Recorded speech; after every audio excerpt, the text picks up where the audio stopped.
عاقبة للمتقين والصلاة والسلام على سيد الأولين والآخرين وعلى آله وأصحابه أجمعين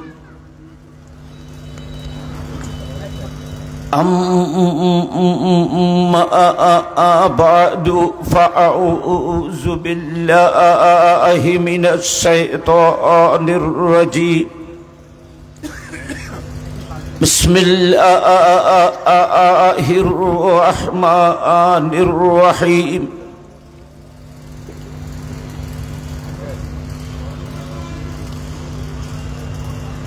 يا أيها الذين آمنوا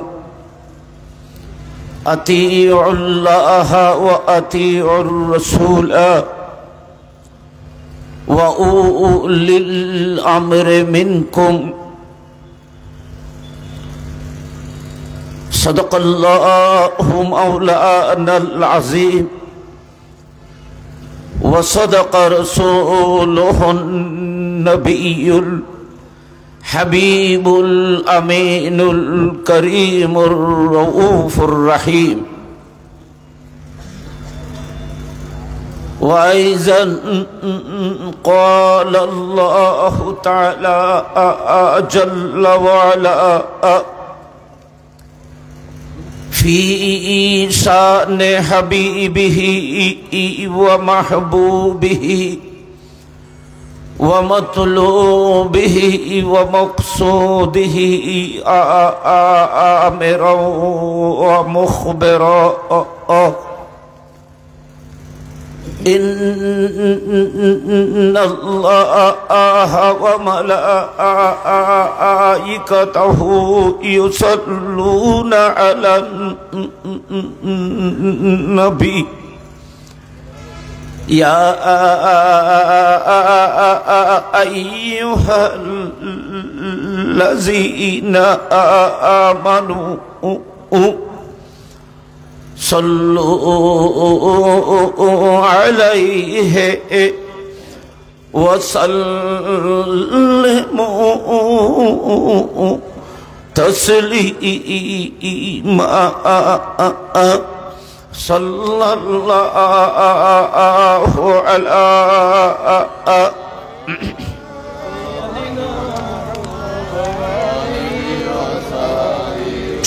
সবাই একটু মহব্বত নিয়ে অন্তর থেকে জবান খুলে আল্লাহ হাবিবের কদমে পাকে দুরূদ শরীফের হাদিয়া পেশ করেন একটু মহব্বতে সালাতুন ইয়া রাসূলুল্লাহ আলাইকুম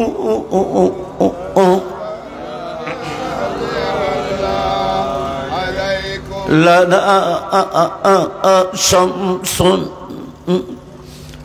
وللآفاق شمس وشمسي خير من شمس السماء صلاة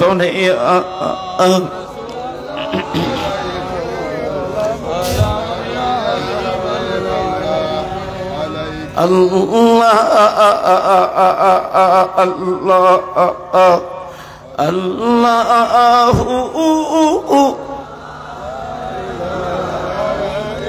সবাই আপনারা সব একটু মহব্বতে আল্লাহ আল্লাহ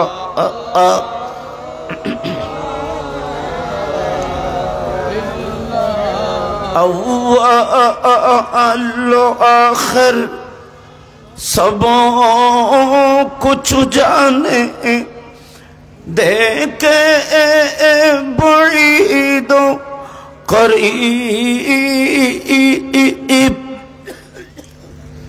गायब की खबर देने वाला अल्लाह का वो हबीब Nabi ji Allah Allah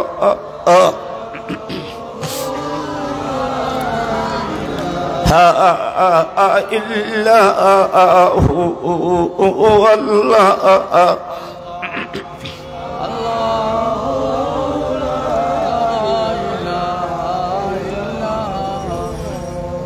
Rabbi salli wa sallim wa barik alayhi Mawlaya salli wa sallim daiman abada ala habibika khairil khalqi kullihim amma ba'd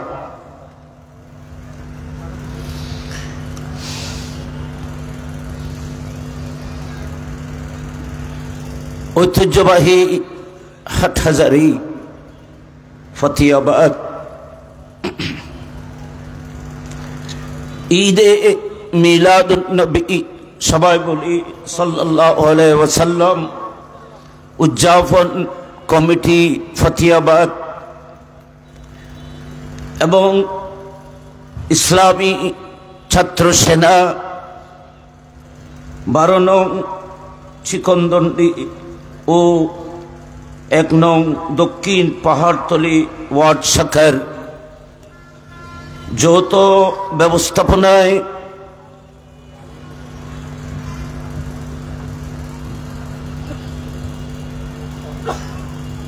পবিত্র ঈদে মিলাদুন নবী সাল্লাল্লাহু আলাইহি ওয়াসাল্লাম উদযাপন উপলক্ষে মাশাআল্লাহ 2 দিন ব্যাপী ঐতিহাসিক 46তম ফতিয়াবাদ বিশাল সুন্নি কনফারেন্সের আজ প্রথম দিবস। আজকের প্রথম দিবসের সম্মানিত প্রধান অতিথি আন্তর্জাতিক খ্যাতি সম্পন্ন ব্যক্তিত্ব বিশিষ্ট আলেমে দ্বীন হযরতুল হজ আল্লামা ডক্টর মুফতি মোহাম্মদ কফিল উদ্দিন সরকার সালেহি,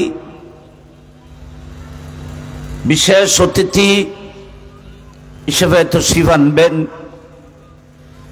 উস্তাজুল উলামা মুফতি আহলে সুন্নাত আলহাজ সৈয়দ মোহাম্মদ ওসিউর রহমান আল কাদেরী, সাবেক অধ্যক্ষ জামিয়া আহমদিয়া সুন্নিয়া কামিল মাদ্রাসা চট্টগ্রাম।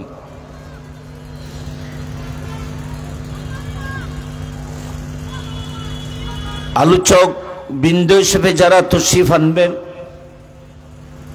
জনাব হযরতুল হজ আল্লামা অধ্যক্ষ মোহাম্মদ হাসান রেজা, অধ্যক্ষ উরকিচর মোহাম্মদিয়া গৌসিয়া সুন্নিয়া মাদ্রাসা। তশরিফ আনবেন বিশিষ্ট ইসলামী চিন্তাবিদ হযরতুল হজ আল্লামা মুফতি আলাউদ্দিন জিহাদি,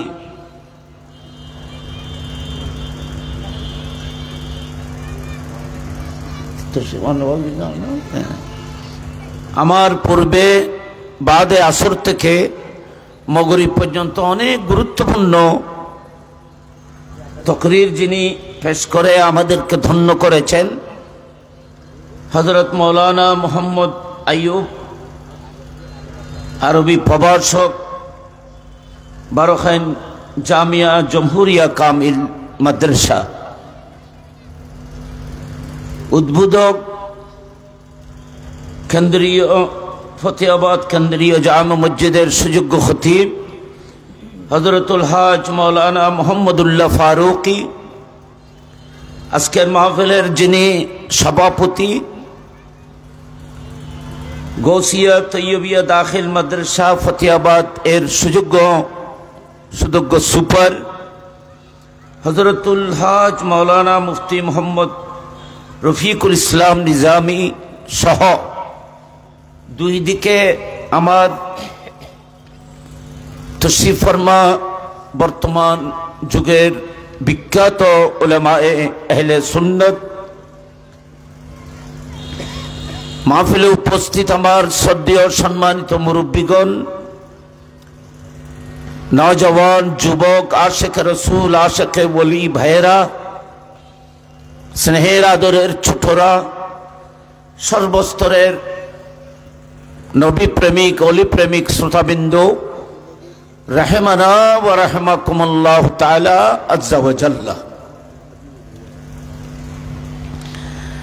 আল্লাহ রাব্বুল আলামিনের পবিত্র দরবারে আমি অধম নাচিস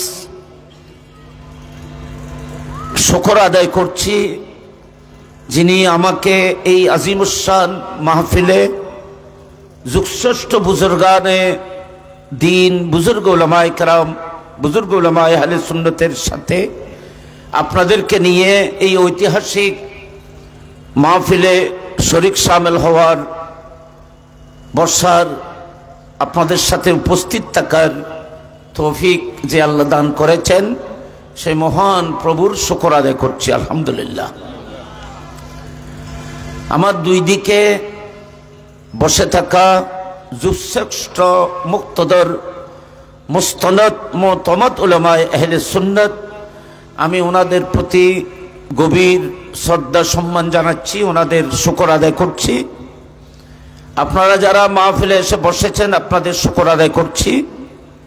বিশেষ করে ঐতিহাসিক এই নূরানি মাহফিল, যাদের অক্লান্ত পরিশ্রম, যাদের সার্বিক সহযোগিতায় এই নূরানি মাহফিল সুসজ্জিত হয়েছে, আমি ওনাদেরকে আমার অন্তরের গভীর থেকে মোবারকবাদ, ধন্যবাদ জানাই, ওনাদের শুকর আদায় করছি।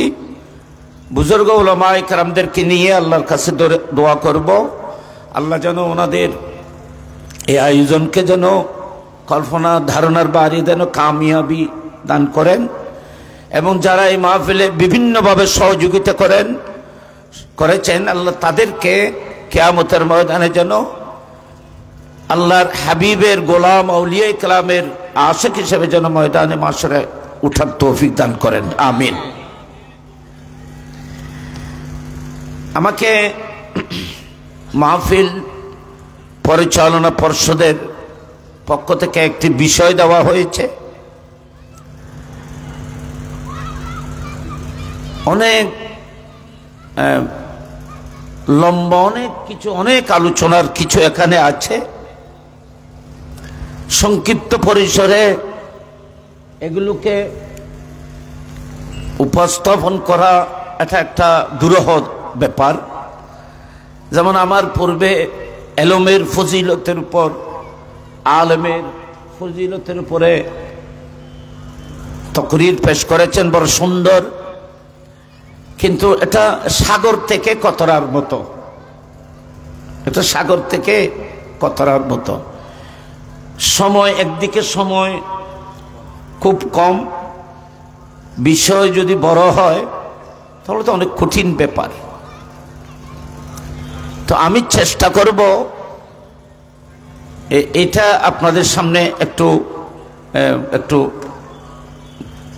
এই মসলার উপরে কিছু আলোচনা পেশ করতে আমি মুখতসর, আমি আমার ক্ষুদ্র তৌফিক থেকে চেষ্টা করব। প্রথমে বলা হয়েছে মযহাবের গুরুত্ব। আসলে এই বিষয়ে বর্তমান প্রেক্ষাপটে মযহাবের উপরে আলোচনা খুবই প্রয়োজন, যেহেতু এমন একটা প্রেক্ষাপট চলতেছে, পরিস্থিতি, যেখানে লামযহাবীদের দৌরাত্ম্য চলতেছে। মযহাবকে যারা মানে না, অস্বীকার করে, এটাকে লামযহাবী বলে। যারা মযহাবকে মানে না, এই ধরনের পরিস্থিতিতে এই ধরনের বিষয়ের উপরে বিশদ আলোচনা সময়ের দাবি, প্রয়োজন। তো আমি আপনাদের খেদমতে খুব সংক্ষিপ্তভাবে সহজে বুঝার জন্য কারণ এই বিষয়ে আমি লম্বা আলোচনা করার সুযোগ নেই। আরো কিছু বিষয় এখানে এটা আছে, সেগুলো সম্পর্কে কিছু মুখতসর ধারণা আপনাদের খেদমতে পেশ করব। তাও সাগর থেকে কতরাও নয়,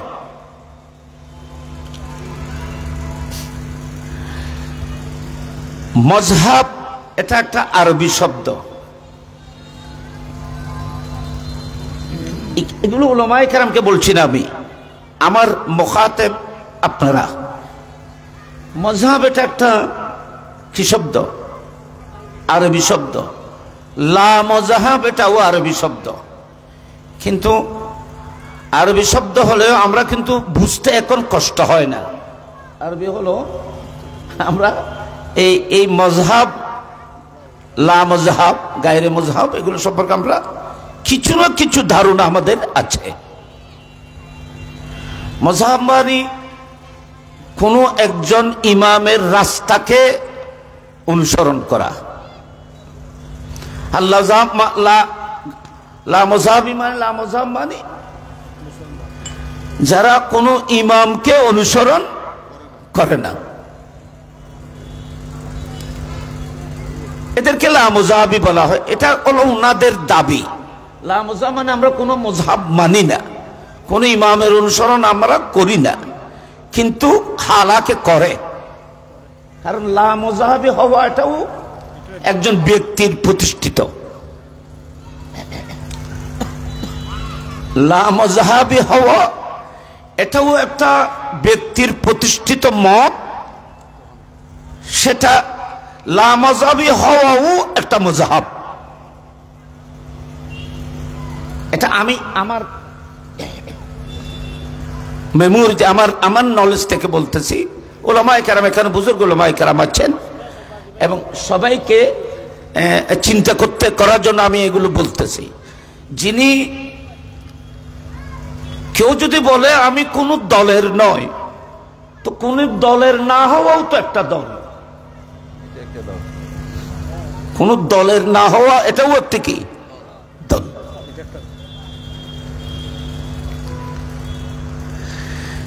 তো আমি এখানে যেহেতু উলামায়ে কেরাম আছেন, আপনারা জ্ঞানীরা বসেছেন, একটু মনোযোগী।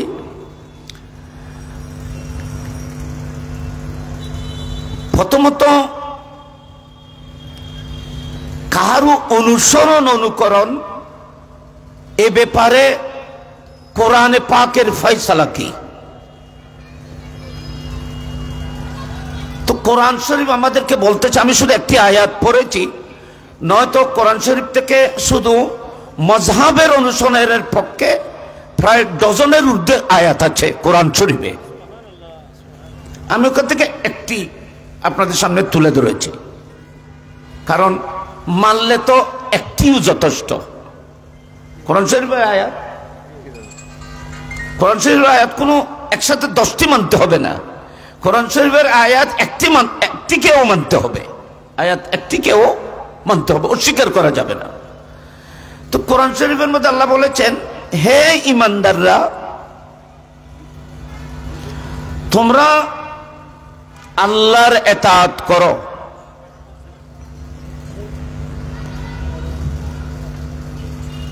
এবং রাসূল পাকের ইতাআত করো, পাশাপাশি উলিল আমরের ইতাআত করো। এমনি সংক্ষেপে বলতেছি। আল্লাহ রাব্বুল আলামিন বলছেন, ইরশাদ করছেন কোরআনে, তোমরা আল্লাহর ইতাআত করো। আপনারা একটু মনোযোগী। তোমরা আল্লাহর ইতাআত করো, ওয়া আতিউর রাসূল ওয়া উলিল আমরি মিনকুম, এবং তোমরা রাসূল পাকের ইতাআত করো এবং উলিল আমর। আমি উলিল আমরের ব্যাখ্যা বিশ্লেষণ তাফসীরে অনেক কথা আছে। উলিল আমর মানে যারা তোমাদেরকে নির্দেশ দেওয়ার কাবিলিয়ত, যোগ্যতা রাখে, কোরআন এবং হাদিসের আলোকে সঠিক তথ্য পেশ করার মতো শক্তি রাখে, এ ধরনের মানুষকে উলিল আমর বলা হয়। এক কথা বলতে আমি সংক্ষেপে, যারা কোরআনকে বুঝতে পারে, হাদিসে পাককে বুঝতে পারে, এই ধরনের জ্ঞানীদের কথাগুলোকে তোমরা গ্রহণ করো এবং তাদের মতে পথে তোমরা চলো। এটা তো আল্লাহ কোরআনে পাকে আমাদেরকে নির্দেশ দিয়েছেন।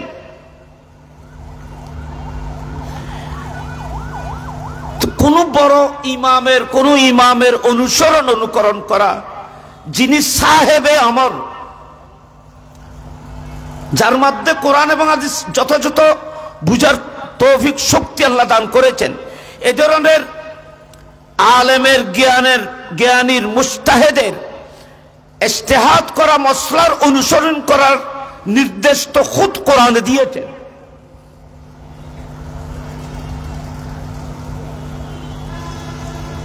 মযহাবের অনুসরণ করা মানে সেটা। আচ্ছা, প্রশ্ন হলো মযহাবের অনুসরণের গুরুত্ব কেন? এই জিনিসটা খুব ইম্পর্টেন্ট। এখানে উলামায়ে কেরাম আছেন, ওরা আমাকে একটু সহযোগিতা করবেন।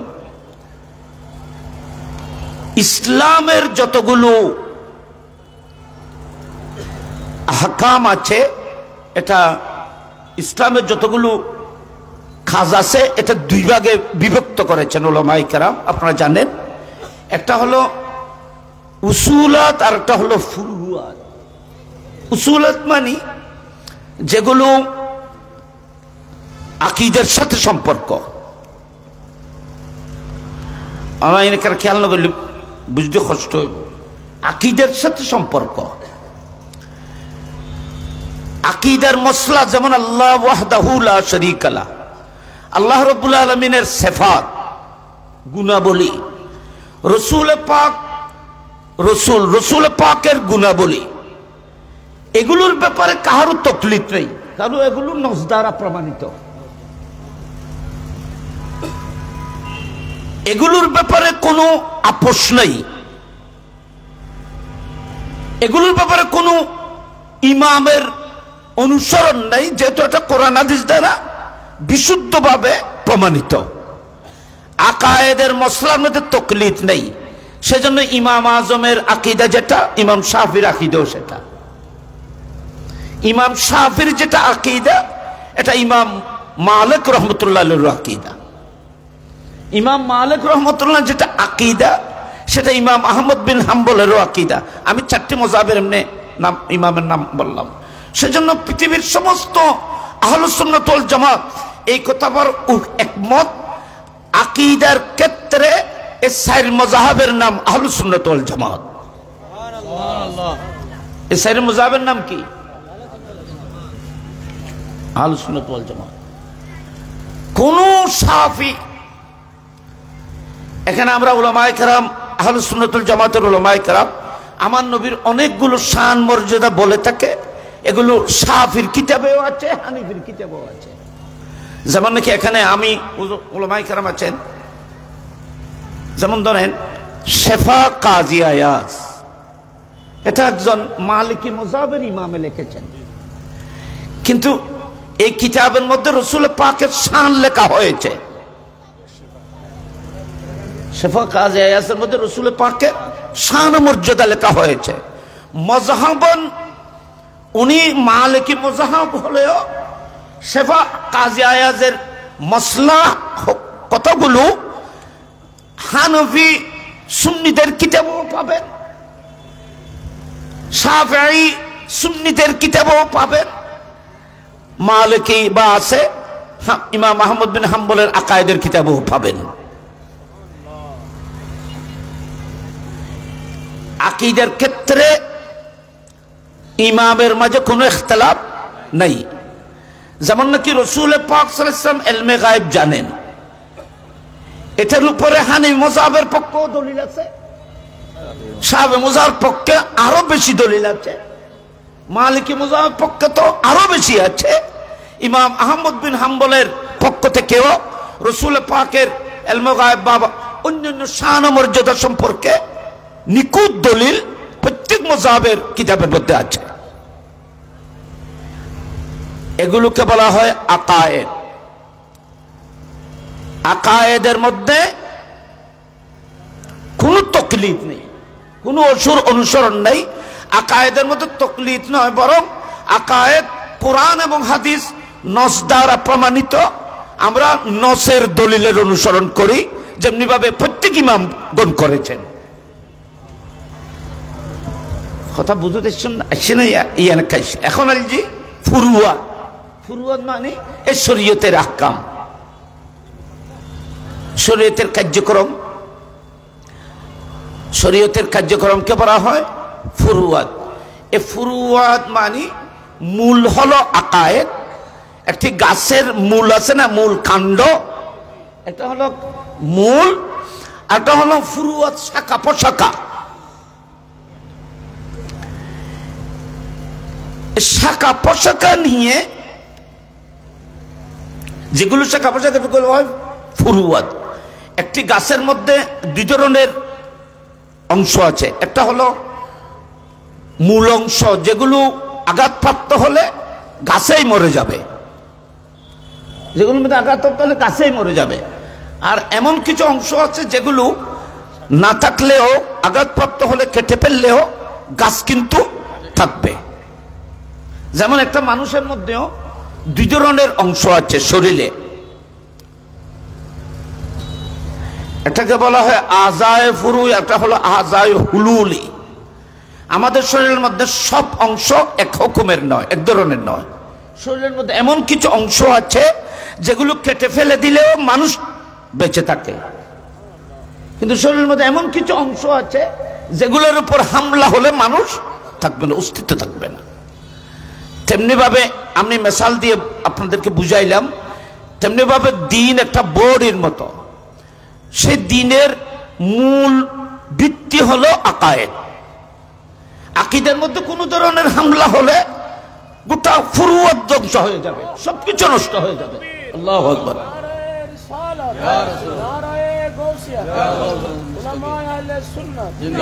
একটি গাছের মূল কাণ্ডের উপর যদি হামলা হয় তো ফুরুয়াত তো থাকবে না। সেজন্য আকীদার মধ্যে কোনো ধরনের হামলা হলে, যেমন রাসূল পাক সাল্লাল্লাহু আলাইহি ওয়াসাল্লামের শানে অনেক কথা আমরা বিভিন্ন পুস্তিকা, যেগুলোকে কিতাব বললে বেয়াদবি হবে, সাধারণ পুস্তিকার মধ্যে আমরা দেখেছি রাসূল পাককে 200 গুণে মানুষ বলা হয়েছে। হালাকে সমস্ত নবীরা মাসুম হওয়া এটা আকীদা, সমস্ত নবীগণ মাসুম, এটা হলো আকীদা। সমস্ত পৃথিবীর উলামা এই কথা বলার একমত যে সমস্ত নবীরা মাসুম, জহুরে নবুয়তের পরেও, জহুরে নবুয়তের আগেও সমস্ত নবীরা গুনাহ থেকে মাসুম। যেখানে সমস্ত উলামায়ে কেরাম এই কথার উপর ইজমা, এই আকীদার উপরে, এই আকীদার বিরুদ্ধে, ইজমার বিরুদ্ধে কেউ যদি বলে নবী 200 গুণে মানুষ, তাহলে আকীদার উপর হামলা হয়ে গেছে। আমি মেসাল হিসেবে বলতেছি, মূল কাণ্ডের উপর হামলা হয়ে গেছে, ফুরুয়াত থাকবে না। তখন আর নামাজ, এই আকীদা নিয়ে নামাজ হবে না, এই আকীদা নিয়ে রোজা হবে না, এই আকীদা নিয়ে হজ হবে না, এই আকীদা নিয়ে আপনার শরীয়তের কোনো আমল হবে না, যেহেতু হামলা রূহের উপর হয়ে গেছে, হামলা প্রাণের উপর হয়ে গেছে। যেখানে বড়িয়াই থাকবে না সেখানে হাত পায়ের কথা তো আর আসতেছে না বাবা। যেমন নাকি যদি কেউ যদি বলে আল্লাহ মিথ্যে কথা বলিতে পারে, আল্লাহ ওয়াদা খেলাফি করিতে পারে, তাহলে আপনারা বলেন তো, যেখানে আল্লাহ ওমান আসদাকু মিনাল্লাহি কিলা ইন্নাল্লাহা লা ইউখলিফুল মিয়াদ, আল্লাহ কোরআনে পাক নস দ্বারা প্রমাণিত, আল্লাহ ওয়াদা খেলাফি করেন। কোন আয়াত আল্লাহর দিকে নিসবত করা কুফরি, কোন নুকস, কোন আয়াত, কোন দোষ আল্লাহর দিকে সম্বোধন করাও কুফরি। আপনি কুফরি করে নামাজ কিভাবে হবে? আপনি কুফরি করেছেন, আপনি মূল কাণ্ডের উপরে হামলা করে ফেলেছেন, তো আপনার ফুরুয়াত তো থাকবে না, আসল তো ধ্বংস হয়ে গেছে। এগুলোকে বলা হয় আকীদা। মিসাল স্বরূপ আমি আপনাদেরকে বুঝাইলাম, এগুলোর উপর আমরা চ্যালেঞ্জ করতে পারি, এগুলোকে কেউ অস্বীকার করতে পারবে না।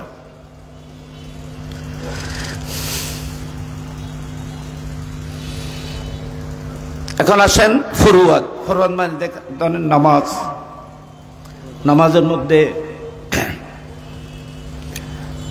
আল্লাহু আকবার করে নিয়ত বাঁধার সময় হাত কত দূর উঠাইতে হবে, রুকু কিভাবে করতে হবে, সুজুদে কিভাবে করতে হবে, রোজা কিভাবে রাখতে হবে, রোজা কিভাবে শুদ্ধ হয়, কি শুদ্ধ, কোন কোন কারণে রোজা ভাঙে, নামাজ কোন কোন কারণে নষ্ট হয়, কোন কোন কারণে নামাজ কামাল হয়, পরিপূর্ণ হয়। এই যে শরীয়তের বিধি বিধান যেগুলো আছে এগুলোকে বলা হয় ফুরুয়াত। এগুলো দিনের উসুলাতের মধ্যে অন্তর্ভুক্ত নয়, এটা মূল নয়, এটা মূলের শাখা প্রশাখা।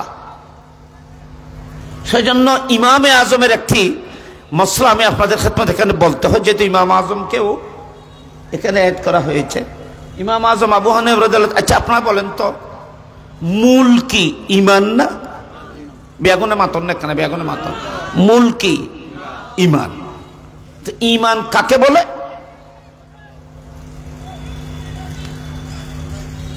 ইমান কাকে বলে এই নিয়ে উলামায়ে কেরামের মধ্যে ইখতিলাফ আছে। তো আমরা যে মযহাবের অনুসারী, ইমামে আজম আবু হানিফা রাদিয়াল্লাহু আনহু বলছেন ঈমান তাসদীক বিল কলব এবং ইকরার বিল লিসানের নাম ঈমান। মূল ঈমান তাসদীক কলবি, অর্থাৎ অন্তরে আল্লাহকে মানা, আল্লাহ তাওহীদ এবং আল্লাহর সমস্ত গুণাবলীকে মানা, এবং রাসূল পাক, শুধু রাসূল পাককে রাসূলুল্লাহ বললে হবে না, নবীর যতগুলো গুণাবলী সবগুলোকে মানতে হবে। শুধু আপনি যদি বলেন লা ইলাহা ইল্লাল্লাহ, আল্লাহ ছাড়া কোনো মাবুদ নেই,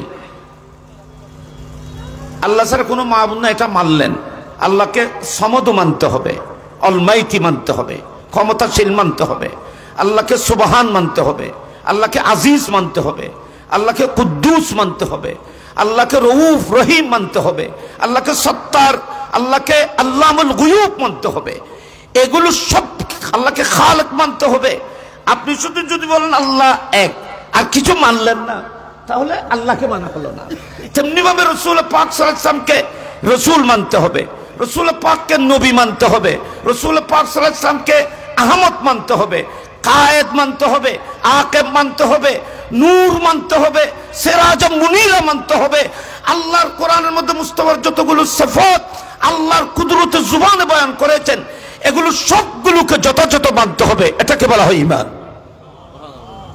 আপনি শুধু রাসূলুল্লাহ মানলেন, আল্লাহ আল্লাহর রাসূল, তো আল্লাহকে নবী মানতে হবে না? বলেন আমার মাতিবেন আল্লাহ কিনা?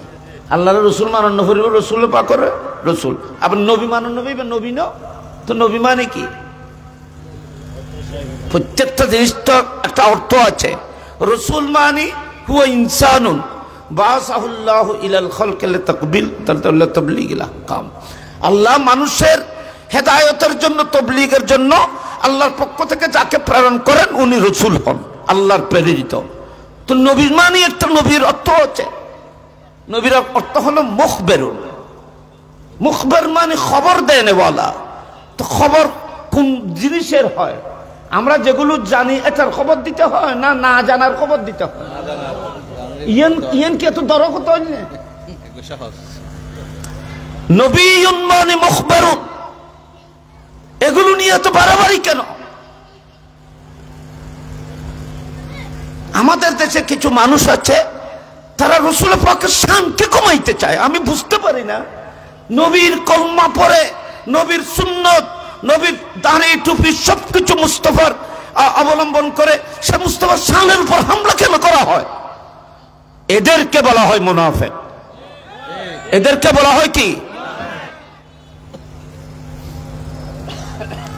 রাসূল পাক সাল্লাল্লাহু আলাইহি ওয়াসাল্লামকে কলমা পড়েন। আচ্ছা, এখানে উলামায়ে কেরাম আছেন, আমি তো এদিকে যাব না কথা।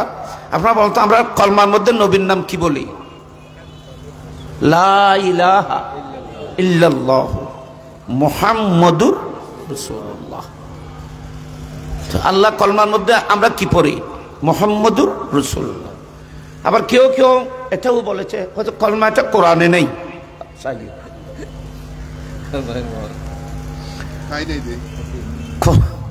কলমা এটা কোরআনে নেই। হুয়াল্লাহুল্লাযী লা ইলাহা ইল্লাহু হুয়াল্লাহুল্লাযী লা ইলাহা ইল্লা হুয়া মানে লা ইলাহা ইল্লাল্লাহ। আর সূরা ফাতহার মধ্যে মুহাম্মাদুর রাসূলুল্লাহ আছে। কলমা আছে, কিন্তু কলমার দুই অংশ দুই জায়গায় আছে। যারা বলে কলমা কোরআনে নেই, এরাও টুফিওয়ালা মানুষ, এরাও দাড়িওয়ালা মানুষ। এটা মিডিয়ার মধ্যে বসে বলতেছে কোরআন শরীফে তো কলমা নাই। আচ্ছা, আবার কিছুদিন শুনলাম লা ইলাহা ইল্লাল্লাহ লিখে মুহাম্মদুর রাসূলুল্লাহ পাশে লেখা যাবে না, শিরিক হয়ে যাবে। তো কোথায় লিখবো? নিচে লিখতে হবে। তো নিচে কি লিখতে হবে ভাই?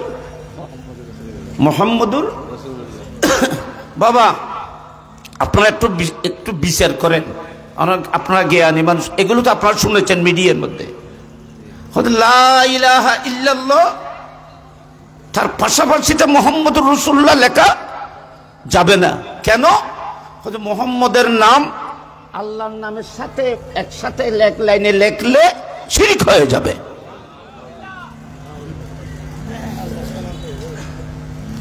আচ্ছা ঠিক আছে, মুহাম্মদুর রাসূলুল্লাহ যদি আমরা নিচে নিয়ে আসি, তো আল্লাহ তো আবার নিচে চলে এসেছে। এখন নবীকে যদি নিচে নামাইয়া দেন, তো আল্লাহ বলতেছেন আমি নিচে নেমে যাব। বলেন লা ইলাহা ইল্লাল্লাহ মুহাম্মদ রাসূলুল্লাহ লেখা যাবে না। তো মুহাম্মদ রাসূলুল্লাহ বললে তো আল্লাহর নাম আবার নিচে চলে এসেছে। তো এখন কি করবেন? আল্লাহ বলতেছেন আমার মাহবুবকে আমার কাছ থেকে কেউ আলোক করতে পারবে না। আমি আমার মাহবুবকে আমার সাথে করেছি। সমস্ত পৃথিবী একত্রিত হলে আমার থেকে আলোক করতে পারবে না আমার বন্ধুকে। সেজন্য আমি এটা একটা কালাম হলেও আমি কলমা বলেছি। বাবা লা ইলাহা ইল্লাল্লাহু মুহাম্মাদুর রাসূলুল্লাহ, এটা কি একটি শব্দ না একটি বাক্য?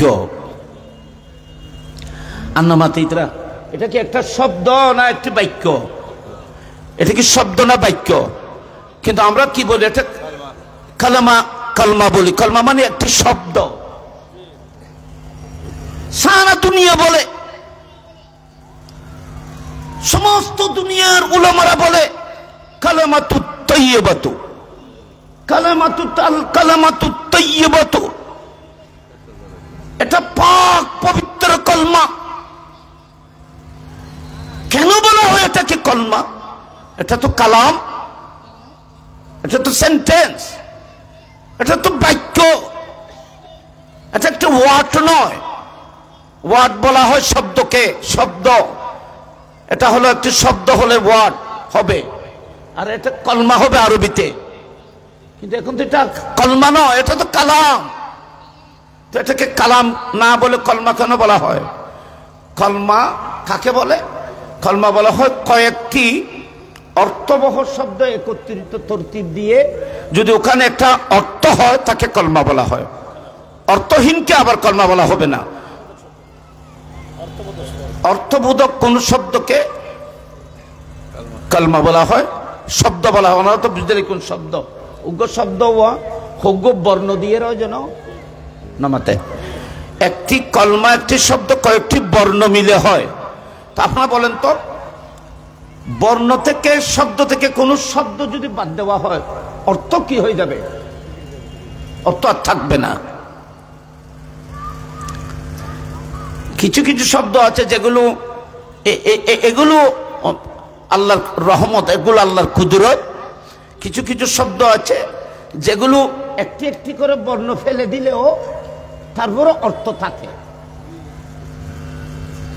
কিন্তু অধিকাংশ, যেটা আমি বলছি, অধিকাংশ ক্ষেত্রে আপনি যদি একটি শব্দ জাইদুন একজন মানুষের নাম, ওখান থেকে যা ইয়া দাল, এখান থেকে একটিকে যদি বাদ দেন তাহলে তো জায়েদ একজন ব্যক্তিকে আর বুঝাবে না, তার মূল অর্থ যেটার জন্য আপনি এটাকে বানিয়েছেন এটা হবে না। তো আল্লাহ বলতেছেন এ বিশ্ববাসী, পৃথিবীর সমস্ত উলামা বলতেছেন এ বিশ্ববাসী, লা ইলাহা ইল্লাল্লাহ এক অংশ, মুহাম্মদুর রাসূলুল্লাহ আরেক অংশ, দুটি মিলে দুটি সেন্টেন্স হওয়ার কথা ছিল, দুটি বাক্যকে একত্রিত করে কলমা কেন বলা হয়েছে?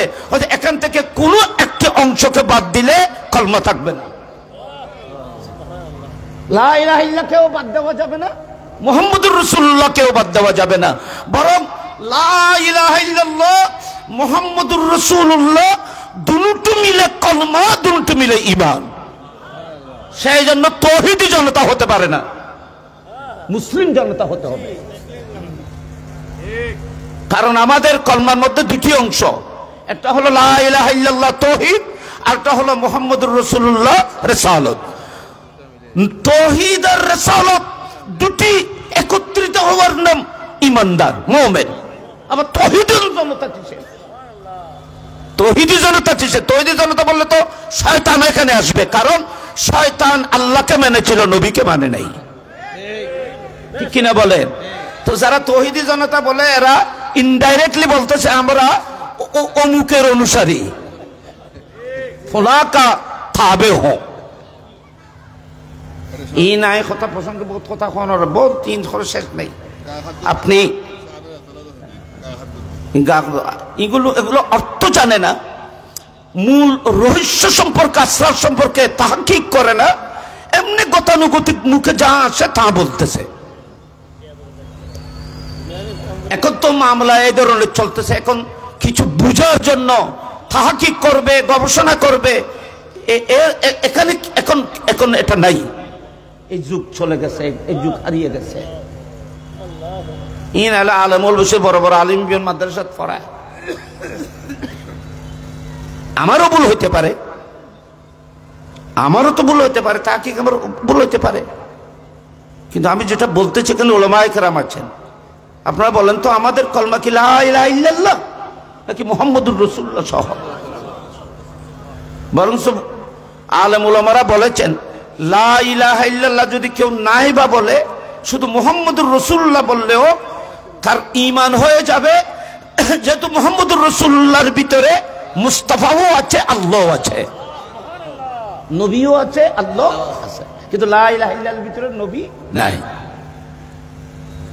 শয়তানের মতো বড় তাওহীদি জনতা তখন আছে। তাওহীদ, শয়তান তাওহীদের জন্য যুদ্ধ করেছেন, আল্লাহর সাথে বেয়াদবি করেছেন।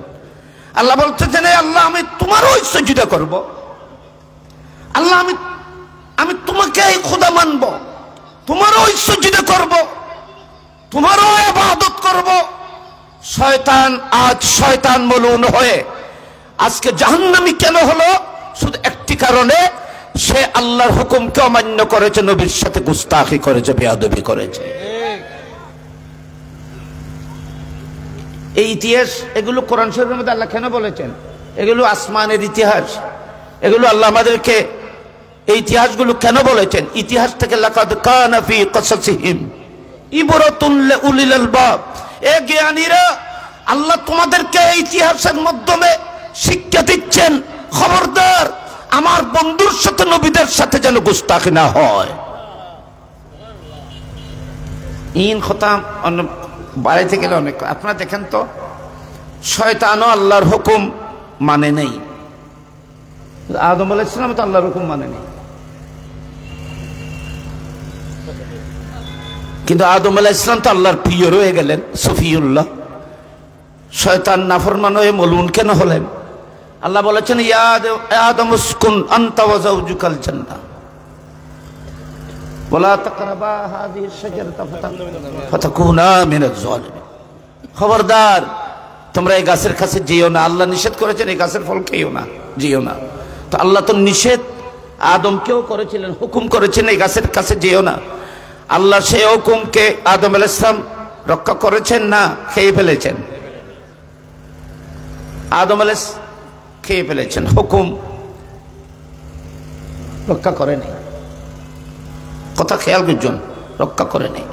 কিন্তু শয়তানকে বলেছেন ইজ ক্বালা রাব্বুকা লিল মালাইকাতি ইসজুদু লিআদম, তোমরা সিজদা করো আমার আদমকে। ফাসাজাদু ইল্লা ইবলিস, সবাই সিজদা করলো, ইবলিস করে নেই। আবা ওয়াস্তাকবার ওয়া কানা মিনাল কাফিরিন, অনেক লম্বা আলোচনা।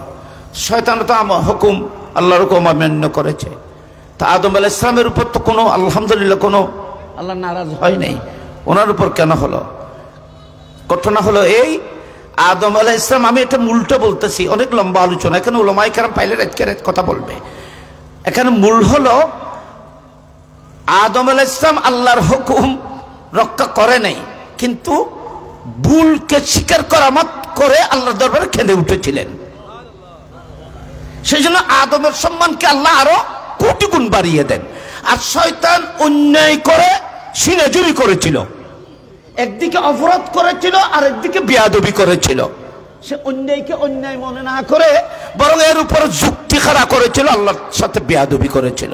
বেয়াদবির কারণে ধ্বংস হয়ে গেছে। তো আমাদের দেশে অনেকেই আছে ভুলকে বুঝা সত্ত্বেও গুস্তাখি করে, এটাকে ভুলকে স্বীকার করতে রাজি হয় না। আমি বেয়াদবি করেছি, এটাকে মানতে হবে এবং আল্লাহর কাছে তওবা করতে হবে, রুজুআত করতে হবে।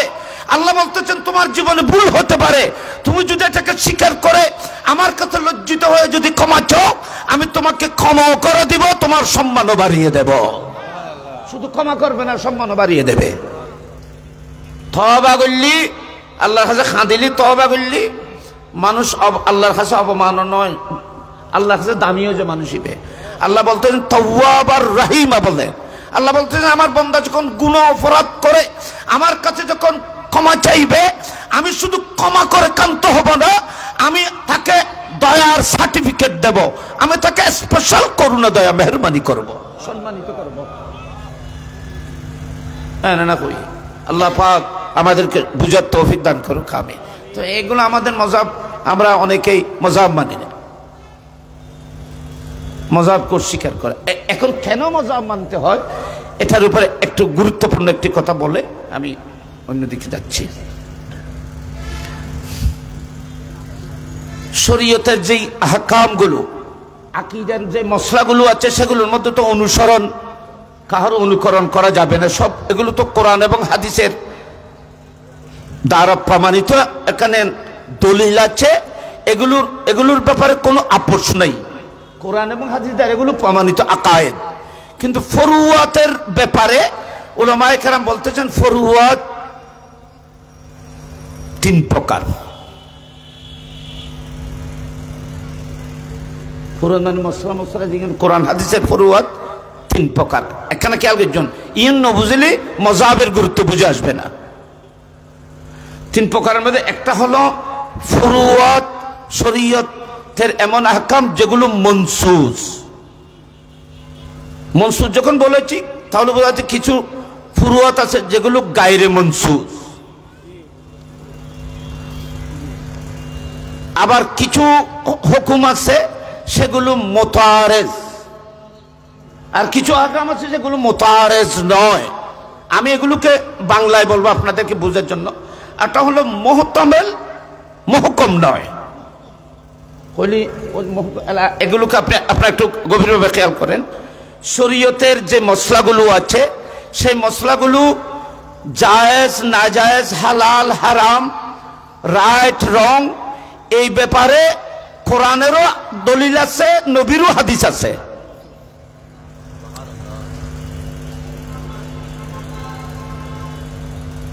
জোহরের নামাজ 4 রাকাত ফরজ,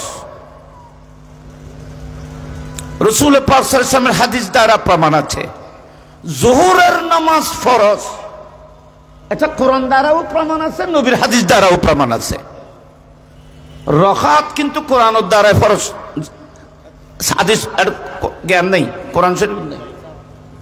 কিন্তু জোহরের নামাজ কোরআন দ্বারাও প্রমাণিত, হাদিস দ্বারাও প্রমাণিত। তো যে সমস্ত মসলা কোরআন হাদিস অথবা কোরআন অথবা হাদিস দ্বারা প্রমাণিত এগুলোকে বলা হয় মনসুস। মনসুস মানে যেগুলোর উপরে দলিল আছে, কোরআন হাদিসের দলিল আছে। আর কিছু কিছু মসলা আছে শরীয়তের যেগুলোর উপরে কোনো দলিল নেই। কথা কেন খেয়াল করছুন, কতগুলো মসলা আছে যে আমি তার মেসাল বলবো।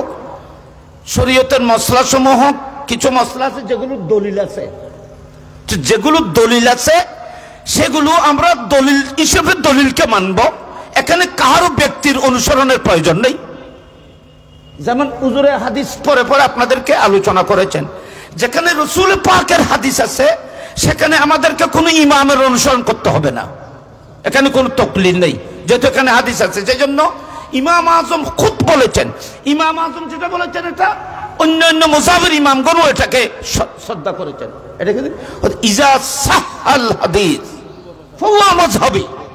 ইমাম আজম বলেছেন আমাদের অনুসরণ হাদিস কোরআনের খেলাফ নয়, বরং তুমি যদি বিশুদ্ধ হাদিস যদি মসলার উপরে পাও তো আমার ইজতিহাদকে তোমরা তাকলিদকে বাদ দিতে পারবে, হাদিসের উপর আমল করবে।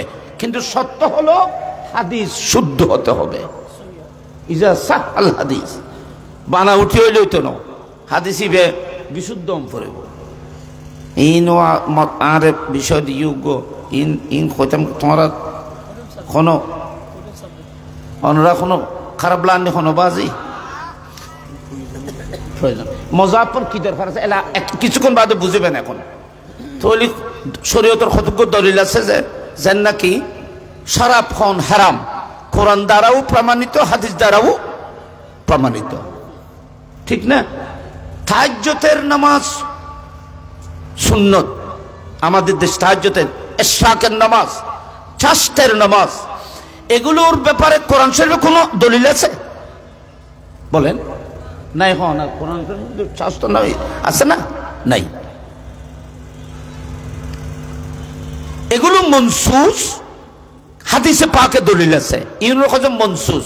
সুতরাং এগুলোর কোন ইমাম, সমস্ত ইমামরা হাদিস আর কোরআনের অনুসরণ করে, আমরাও কোরআন এবং হাদিসের অনুসরণ করব। এগুলোর মতো কোনো তাকলিদ নেই। হতান খেয়াল করছেন, তাকলিদ মানে কোনো মাযহাবের অনুসরণ করতে হবে না। কিছু মসলা আছে যেগুলোর উপর দলিল আছে, কিন্তু দলিল মুতারিজ, মুতারিজ মানে পক্ষে বিপক্ষে। মনে করেন গুইসাপ সম্পর্কে, গুইসাপ খাওয়া জায়েজ কিনা জায়েজ, কেউ কেউ বলতেছে জায়েজ, কেউ কেউ বলতেছে না জায়েজ। তো এখানের মধ্যে কি হয়ে গেছে, দুই ধরনের দলিল আছে। এখন আপনি কোনটি আমল করবেন, সেটা আপনি কোনটি আমল করবেন সেটা বুঝার মতো আপনার কাছে সে তৌফিক, সে জ্ঞান আপনার কাছে নেই। সেজন্য যেগুলো মুতারিজ, এই মুতারিজ দলিল দ্বারা যেগুলো ভিন্ন ভিন্ন দলিলে জায়েজ না জায়েজের মধ্যে যেগুলো সাংঘর্ষিক মাসলা, এগুলোকে ইমামগণ যারা হাদিসের উপর বিশারদ, বড় বড় জ্ঞানীরা, এরা হাদিসের আলোকে কোনটা বিশুদ্ধ, কোনটা সবচেয়ে কবি আকওয়া, এগুলোকে খেয়াল করে যেটা ডিগ্রি দেবে এটাকে অনুসরণ করবেন। তাহলে এটার মধ্যে তাকলিদ হবে, তাও কিন্তু হাদিসের অনুসরণ হচ্ছে, ইমামের না। আরেকটা হলো মুহতামিল। মুহতামিল মানে অস্পষ্ট, দলিল আছে কিন্তু অস্পষ্ট। যেমন নাকি আমি এখানে উলামায়ে কেরাম আছেন, বুঝবেন, একজন পিরিয়ড ওয়ালি, একজন মুতাল্লাকা, তালাক প্রাপ্ত একজন কি বলে মহিলা, যাকে তালাক দেওয়া হয়েছে, ডাইভোর্স ডিভোর্স দেওয়া একজন মহিলা, কোরআন শরীফের মধ্যে আছে ডিভোর্স দেওয়া একজন মহিলা যার সাথে মদখুলা, যার সাথে উঠা বসা হয়েছে, ইন্টারকোর্স হয়েছে, এই ধরনের একজন মহিলাকে যদি তালাক দেওয়া হয় সে কতদিন অবস্থান করবে? তো কোরআন বলতেছে সালাসাতা কুরু। তো সালাসাতা কুরু লফজ শব্দ, কুরু শব্দটি এটার অর্থ কি পিরিয়ড নাকি তাহারত, পবিত্রতা না অপবিত্রতা, এটা নিয়ে ইখতিলাফ হয়েছে। কারণ এই শব্দটি দুটি অর্থ প্রকাশ করে। তাহলে গায়রে মুহতামিল, এটাকে মুহকম বানাইতে হবে, এটাকে একটা ডিগ্রির মধ্যে আনতে হবে। ইনকি পারিবেননি মজাব ছাড়া অনুসরণ। এটা আমি একটা মিসাল বলতেছি, আপনাদেরকে একটু খেয়াল করেন। শরীয়তের আচ্ছা এর ব্যাপারে তাকলিদ অনুসরণ, মযহাবের অনুসরণের ব্যাপারে একটি হাদিস বলি। এখানে উলামায়ে কেরাম আছেন, সহিহ হাদিস, এটা বুখারীতেও আছে, মুসলিম শরীফেও আছে। সেটা হলো আমার নবী হযরতে মুআয ইবনে জবলকে এমনের গভর্নর করে যখন পাঠিয়েছিলেন, তখন আমার নবী বলেছিলেন, এই মুআয, আমি তোমাকে এমনের বড় জ্ঞানীদের কাছে পাঠাচ্ছি। এখানে বড় বড় জ্ঞানীরা আছে এমনের মধ্যে। তুমি সর্বপ্রথম ওখানে যাবে, তাদেরকে প্রথমে ঈমানের দিকে আহ্বান করবে, আল্লাহ এবং রাসূলের কে মানার দিকে, ঈমানের দিকে আহ্বান করবে। তারা যদি ঈমানকে গ্রহণ করে, তারপরে তাদেরকে নামাজ রোজা ফুরুয়াতের হুকুম দেবে। তুমি জ্ঞানী একটা দেশের মধ্যে, জ্ঞানের একটি দেশের মধ্যে তুমি যাচ্ছ, আমি তোমাকে হুঁশিয়ার করতেছি, তুমি ওখানে যে মসলা মসাইল গুলো কোরআনে পাবে এই মোতাবেক ফয়সালা দেবে। ইয়া রাসূলুল্লাহ, আমি যদি কোরআনে না পাই? আমার নবী বলেছেন, এই মুআয, তুমি ঈমানে যখন যাবে, বিভিন্ন মসলা মসাইল তোমার কাছে আসবে, তুমি এগুলোর সমাধান কিভাবে দেবে? মুআয ইবনে জবল বলেছেন, এটা মুস্তাফার সাথে কনভারসেশনে বলতেছে, এটা নস হয়ে গেছে, একদিকে সাহাবার, একটা মুস্তাফার। আমার নবী যখন বললেন তুমি কিভাবে ফয়সালা দেবে, বললেন, ইয়া রাসূলুল্লাহ, আমি কোরআন থেকে সমাধান দেব। তাহলে প্রথম দলিল কি হই? কোরআন থেকে। আর নবী কি হই না, তুমি কোরআন বুঝতে নাও, ফাইতে নাও, ইনতিন নাও, তুমি কোরআন থেকে ফয়সালা দেবে।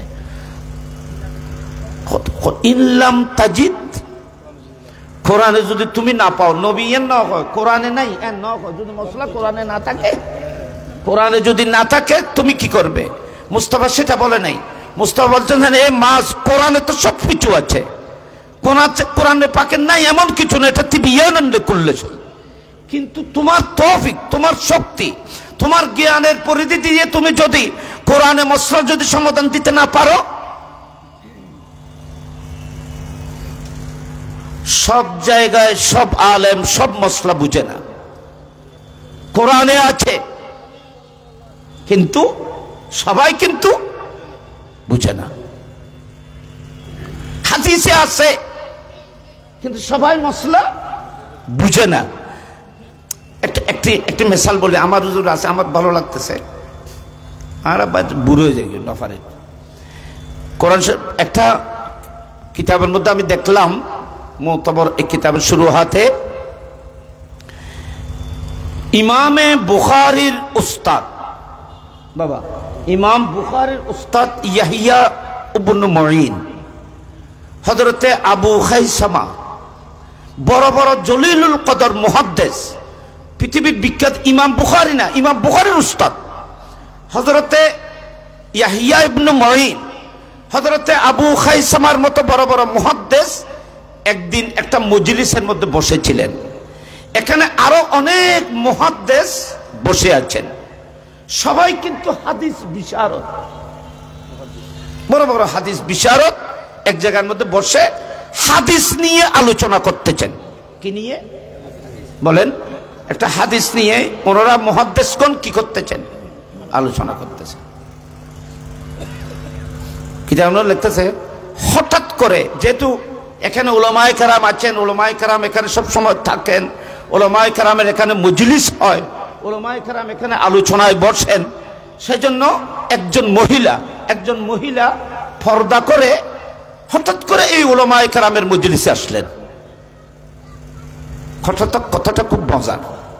একজন মহিলা, উলামায়ে কেরাম সবাই মুহাদ্দিস, যে মজলিসের মধ্যে ইয়াহিয়া ইবনে মুঈনের মতো ব্যক্তি আছে, হযরত আবু খাইসামার মতো ব্যক্তি আছে, ওখানে বসলেন। হঠাৎ করে একজন মহিলা আসলো, এসে সালাম দিলেন, বললেন, মা তুমি কেন এসেছো? হুজুর, আমি একটা মসলার মধ্যে, সমস্যার মধ্যে পড়েছি, একটি মসলা জানতে এসেছি।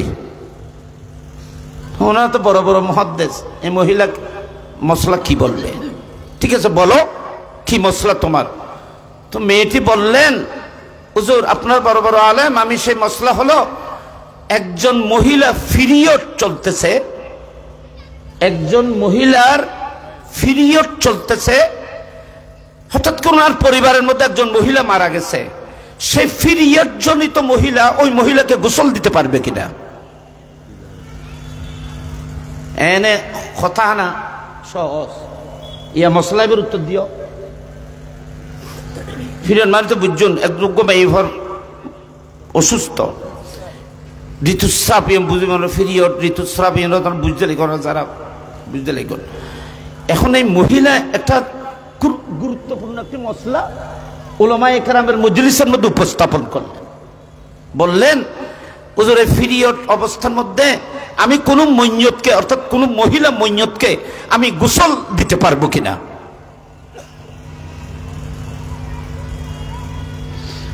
যেখানে ইমাম বুখারীর উস্তাদের মতো ইয়াহইয়া ইবনে মুঈন আছেন, আবু খাইসামার মতো মুহাদ্দিস আছেন, আরো অনেক বড় বড় মুহাদ্দিসরা আছেন, সেখানে একজন মুহাদ্দিস আরেকজন মুহাদ্দিসের দিকে একটা জটিল মসলা যদি আমার কাছে প্রশ্ন করা হয়, তো আমার যদি জানা না থাকে বা উত্তর দিতে যদি কষ্ট হয়, তাহলে আমি হুজুরের দিকে দেখবো, হুজুরের দিকে দিবে, এদিকে হুজুরের দেখতে দেবো। উলামায়ে কেরাম সবাই তো উপযুক্ত, কি বলতেছে সেদিকে দেখবো। মুহাদ্দিসিনরাও একজন আরেকজনের চেহারার দিকে দেখতেছে, মানে এই মসলার উত্তর কি হবে।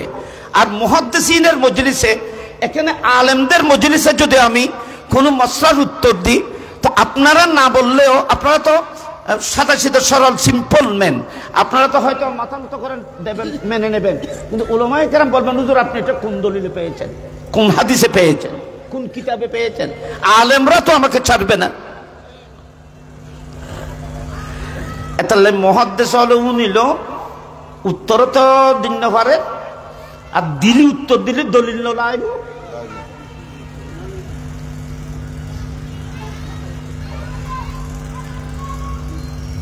একজন আরেকজনের দিকে দেখতেছে, কেউ এই মসলার উত্তর দিতে পারছে না। চিন্তা করে অনেকক্ষণ একজন আরেকজনের দিকে তাকাচ্ছে, এমত অবস্থার মধ্যে হঠাৎ করে আল্লাহর হুকুম, সেই মজলিসের মধ্যে হযরতে ইমাম আল ফকি ইমাম আবু সুর তশরিফ আনলেন।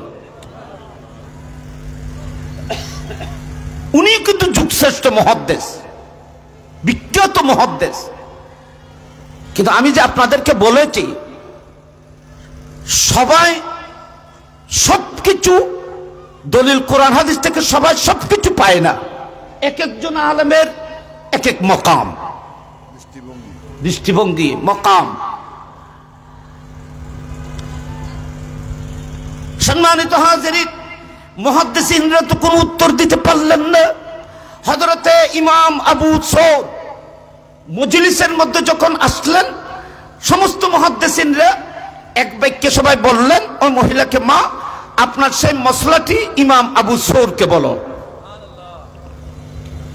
উনাকে বলো, উনি তোমাকে উত্তর দেবে। তো ইমাম আবু সুর উনি মজলিসে ঢুকলেন, উনিও আলেম, উনিও মুহাদ্দিস। ঢুকার পরে মহিলা বলতেছে আমার এই মসলার উত্তর কি হবে। তো ইমাম আবু সুর বেশি দেরি করতে হয় নাই, ওনার মসলা শোনা মাত্র বলতেছে সে পিরিয়ড ওয়ালি, সে মেন্স চলতেছে, সেই মহিলা মইয়তকে গোসল দিতে পারবে। কি দিতে পারবে? উনিও তো বড় মুহাদ্দিস, এরাও তো মুহাদ্দিস ছিল, এদের কাছে হাদিসগুলো জানা আছে, ওনার কাছেও জানা আছে। কিন্তু আমি যে বলেছিলাম সকলের কাছে হাদিস জানা থাকলে হবে না, হাদিস থেকে মসলা বের করার ক্ষমতা সকলের থাকে না, বুঝুন না। এনে খালি হাদিস মুখস্থ হইলে হইতো না, হাদিস থেকে যে অনেক রাজ রহস্য আছে এগুলো বের করতে পারবে ক্ষমতা থাকতে হবে। সেজন্য উলামায়ে কেরাম বলেছেন একটা হলো ইলমুল হাদিস, আরেকটা হলো ফিকহুল হাদিস। একটা হলো ইলমুল হাদিস, আরেকটা হলো ফিকহুল হাদিস। মুহাদ্দিসিনরা হাদিসের আলেম, আর ফকিরা মুস্তাহিদরা ফিকহুল হাদিস। এরা হাদিসও জানেন, হাদিসের রাজ রহস্য মফহুম আসরারও জানেন। সেই জন্য মুস্তাহিদের মকাম মুহাদ্দিসের মকাম থেকে অনেক উপরে।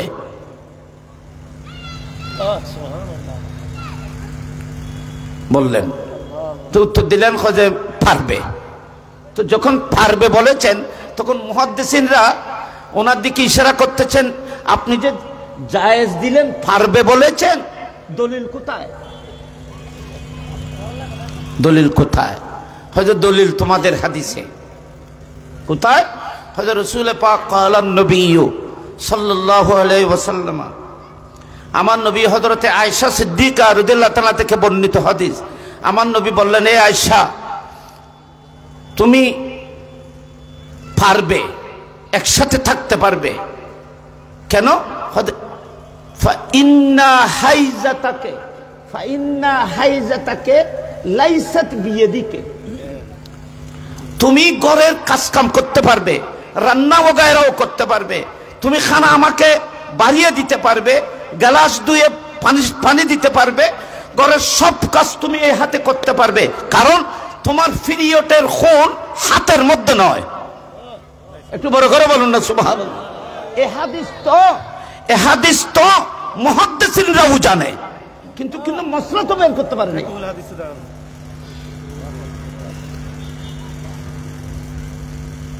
আপনারা দেখেন, যদি মজহাবকে মানা না হয়, মসলাকে যদি মানা না হয়, একজন ইমামের ইজতিহাদকে যদি মানা না হয়, তো হযরত ইমাম আবু সৌরের এই মসলাকে গোটা পৃথিবীর বিখ্যাত মুহাদ্দিসরা কিভাবে মানলেন? এটাকে বলা হয় তাকলিদ। এই ধরনের মুতাআরিজ, মুহতামিল, অস্পষ্ট হাদিসের কার্যক্রম মানাকে যারা স্পষ্ট করে সঠিক জিনিসটি মানুষের কাছে তুলে ধরে, এটার অনুসরণ করতে হবে, এটাকে বলা হয় তাকলিদ। এটা ছাড়া উপায় কি? উম্মতের উপায় কি? লামজাহাবি উপায় কি? আমি লামজাহাবি যারা তাদের খেদমতের মধ্যে, তাদের খেদমতের একটা প্রশ্ন রাখবো, উত্তর তারা দেবে এবার কিয়ামত পর্যন্ত প্রশ্নের উত্তর। হ্যাঁ, এখানে আপনারা বলেন তো, হাদিসে আছে তো আরেকটা, উনি হাদিস আরেকটা বলতেছেন, আন আয়েশাতা, উনি কত বড় মুহাদ্দিস দেখেন, আন আয়েশাতা উম্মুল মুমিনিন রাদিয়াল্লাহু তাআলা ক্বালা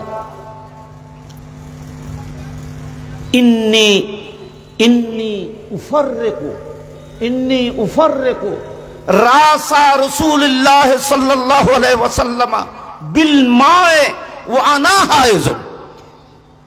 রাসূল পাক সাল্লাল্লাহু আলাইহি ওয়াসাল্লাম যখন ইতিকাফে ছিলেন, আমি রাসূল পাকের চুল মুবারক গুলো আমি দৌত করেছি, রাসূল পাকের সরে পাক চুল মুবারক গুলোকে আমি চিরনি করেছি, আঁচড়িয়ে দিয়েছি, আমার নিজ হাতে রাসূল পাকের সর মুবারককে ধৌত করেছি, পানি দিয়ে ধৌত করেছি, যখন আমি পিরিয়ড জনিত ছিলাম। তো আপনারা বলেন, ইমাম আবু সুর মুহাদ্দিসিনদেরকে বলতেছেন, হয়তো মুস্তাফার চুল মুবারকে, মাথা মুবারক পানি দিয়ে ধৌত করা, পরিষ্কার হওয়া, এটা জায়েজ হয়েছে, বৈধ হয়েছে, কিন্তু উনি পিরিয়ড ছিল। যদি মুস্তাফার চুল সরে পাক পরিষ্কার পরিচ্ছন্ন পানি দিয়ে করা, যদি মুস্তাফার সরে পাক হুকুম যদি বহাল হয়, তো একজন মাইয়্যিত গোসলের জন্য বেশি মুহতাজ, একজন মহিলা পিরিয়ড হলেও সেই ওই মহিলার গোসল দিতে পারবে।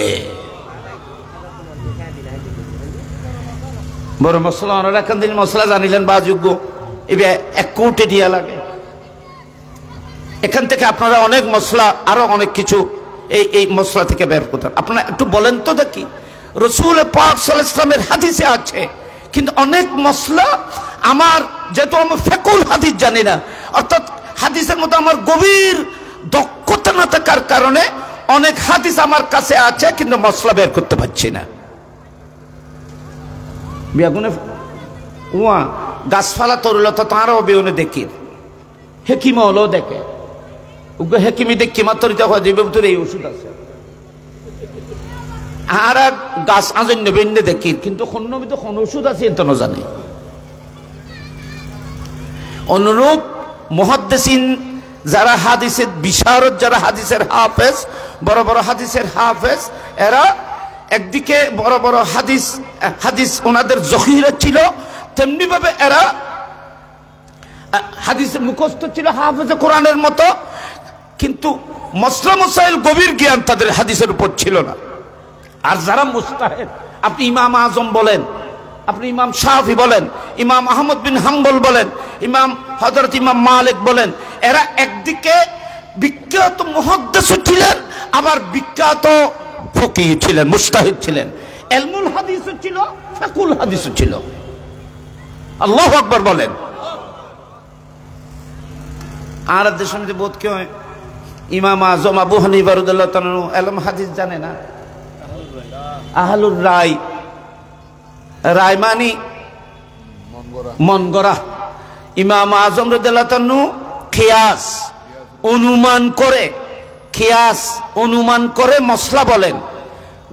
ইমাম আজম নউজুবিল্লাহ কোরআন এবং হাদিসের অনুসরণ করে না, উনি ওনার যুক্তিকে অনুসরণ করে, উনি রায় ওনার মতকে প্রাধান্য দেয়।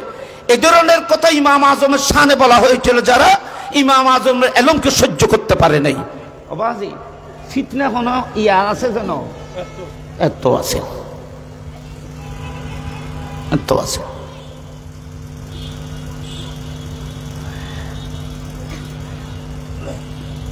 মানুষ ইমামে আজম আবু হানিফা রাদিয়াল্লাহু তাআলা আনহুর বিরুদ্ধে ষড়যন্ত্র করতে করতে আওলাদে রসুল, আহলে বাইতে রসুল, আহলে রসুল হযরত ইমাম মুহাম্মদ বাকেরের খান পর্যন্ত ভারী করেছিল। ইমাম মুহাম্মদ বাকের কার ছেলে? হযরত জয়নুল আবেদিন। জয়নুল আবেদিন হলো ইমাম হুসাইনের। তো ইমাম মুহাম্মদ বাকের না আলী ইবনে মুহাম্মদ ইবনে আলী, এটাকে আলী আসগর বলা হয়। জয়নুল আবেদিন মোহাম্মদ বিন আলী এমনি কিতাব হিসেবে। এনে আপনারা জানেন মোহাম্মদ বাকের, ওনার বাবা হলো ইমামে জয়নুল আবেদিন, জয়নুল আবেদিনের বাবা হলো ইমামে হুসাইন, হুসাইন আলাইহিস সালামের বাবা মাওলা আলী, ফাতেমা রাদিয়াল্লাহু আনহার মা, আমার নবীর আওলাদ। সম্মানিত হাজিরিন, ইমাম মোহাম্মদ বাকের কত বড় আলেম, কত বড় জ্ঞানের সাগর, কিন্তু মানুষ ইমাম আজমের বিরুদ্ধে ওনার খানি পর্যন্ত ভারী করেছে। হযরত ইমাম মুহাম্মদ ওনার এলমকে সহ্য করতে না পারে, ওনার যেহেতু ইমাম আজম আবু হানিফা রাদিয়াল্লাহু তাআলা অনুসারী, অনেক অনুসারী, সেজন্য অনেকে সহ্য করতে না পেরে অনেক হাসদ হিংসার বশীভূত হয়ে অনেক মানুষ ইমাম আজমের বিরুদ্ধে মোহাম্মদ বিন বাকেরকে খানাগুসো করেছিল, ওনার খানবাড়ি করেছিল, বলেছিল উনি রায়ের অনুসরণ করে ওনার মতকে প্রাধান্য দেয়, রসুল পাকের হাদিসকে সে অস্বীকার করে। নবীর হাদিস, আপনার নানা জানের হাদিস সে মানে না, বরং নিজের মত মন্তব্য পেশ করে। আল্লাহ ইন কথা কিন আইব লাগাই জানো খান গুসো পেটি হযরতে ফ্যান লাগবে না, তো ফ্যান লাগবে না, ফ্যান লাগবে না, লাগবে না। সুন্দর পরিবেশ, গরমও নেই ঠান্ডাও নেই। কষ্ট যখন অনরান এনে খাওয়া কেন দরজে, তো ইমাম আজম আবু হানিফা রাদিয়াল্লাহু তাআলা কথা লাগে ইয়ে খারে ইমাম মোহাম্মদ বাকেরকে। কারণ ইমাম মোহাম্মদ বাকের জবান থেকে ইমাম আজমের বিরুদ্ধে যদি কোনো কথা বের হয়, তাহলে এটা কিয়ামত পর্যন্তের জন্য দলিল হয়ে যাবে। সেজন্য ওনার খান ভারী করেছিল একটি কথা দিয়ে, সেটা হলো ইমামে আজম ইমাম আবু হানিফা নোমান বিন সাবেত এটা রায়কে প্রাধান্য দেয়, আপনার নানা জানের হাদিসকে মানে না। ইমাম মোহাম্মদ বাকেরের অন্তরের মধ্যে কষ্ট আসার কথা না? আমার নবীর উম্মত, আমার নবীর কলমা পড়ে, আমার নবীর হাদিসকে অস্বীকার করে, এটা আমার নানা তো বড় কথা না, এটা তো নবী, এটা তো সুলতান দারাইন রহমতুল্লিল আলামিন, আমার নবীর হাদিস অস্বীকার করে, সে নিজের মতকে প্রাধান্য দেয়, এটা কিভাবে হয়? হযরতে ইমাম আজম আবু হানিফা রাদিয়াল্লাহু তাআলার সাথে এটা আল্লাহর মনসা ছিল। মদিনায় পাকের মধ্যে মোহাম্মদ বাকের সাথে মোলাকাত হয়, দেখা হয়। ইমাম আজম আবু হানিফা খবর হজ গুজি নমাতে খবর হজ গুজি আর ইমাম সাহেব খবর গুজি হজ আনা জানন্দ নবাজি ৫৫ বার হজ গুজি খবর ৯৬ হিজরির তুল ৯৬ হিজরি মানে ইমাম আজমের বয়স যখন ১৬ বছর, সর্বপ্রথম তিনি আব্বা সাহাবেত রাদিয়াল্লাহু তাআলার সাথে হজ করতে গিয়েছিলেন। ওনার জন্ম ৮ম হিজরিতে, ৮০ হিজরিতে ওনার জন্ম ৮ম পর্যায়ে ৮০ বার ৮ম পর্যায়ে ৮০ হিজরিতে। কেউ কেউ বলতেছেন ওনার জন্ম ৭০ হিজরিতে, কেউ কেউ বলেছেন ওনার জন্ম ৬১ হিজরিতে। ওখানেও রওয়ায়াত মুখতালিফ আছে। জমহুর উলামায়ে কেরাম বলতেছেন ৮০ হিজরিতে ওনার জন্ম। তো ৯৬ হিজরিতে তখন ওনার বয়স যখন ১৬, উনি বাবার সাথে নোমান বিন সাবিতের সাথে হজ করতে গিয়েছিলেন। সর্বপ্রথম হজ ৯৬ থেকে শুরু করে ১৫০ কত হয় ৫৫। তাহলে বোঝা যাচ্ছে উনি ৯৬ থেকে কন্টিনিউস হর সাল হজ কো যাতে थे, হরমাইন শরীফে উপস্থিত হন প্রত্যেক বছর। তাহলে ইমামে আজম আবু হানিফা রাদিয়াল্লাহু তাআলা আনহু ৫৫ বছর হজ করেছেন। সেই সময় দীর্ঘ সময় হজের মধ্যে থাকতো। কমপক্ষে ইমাম আজমকে যদি ২ মাস করে হরমাইন শরীফে যদি ধরা হয়, বাবা এরকম জানানোর জিনিস, এগুলো গিয়া আপনাদের একটু মনে রাখার জিনিস। ইমাম আজম আবু হানিফা রাদিয়াল্লাহু তাআলা যদি প্রত্যেক সফরে হজের মক্কার মদিনায় ২ মাস করে যদি ধরা হয়, তো ৫৫ দুগুণ কত হয়? ৫৫ দুগুণ ১১০। ১১০-এ কয় বছর হয়? ১২ দিয়ে গুণ দেন। খবর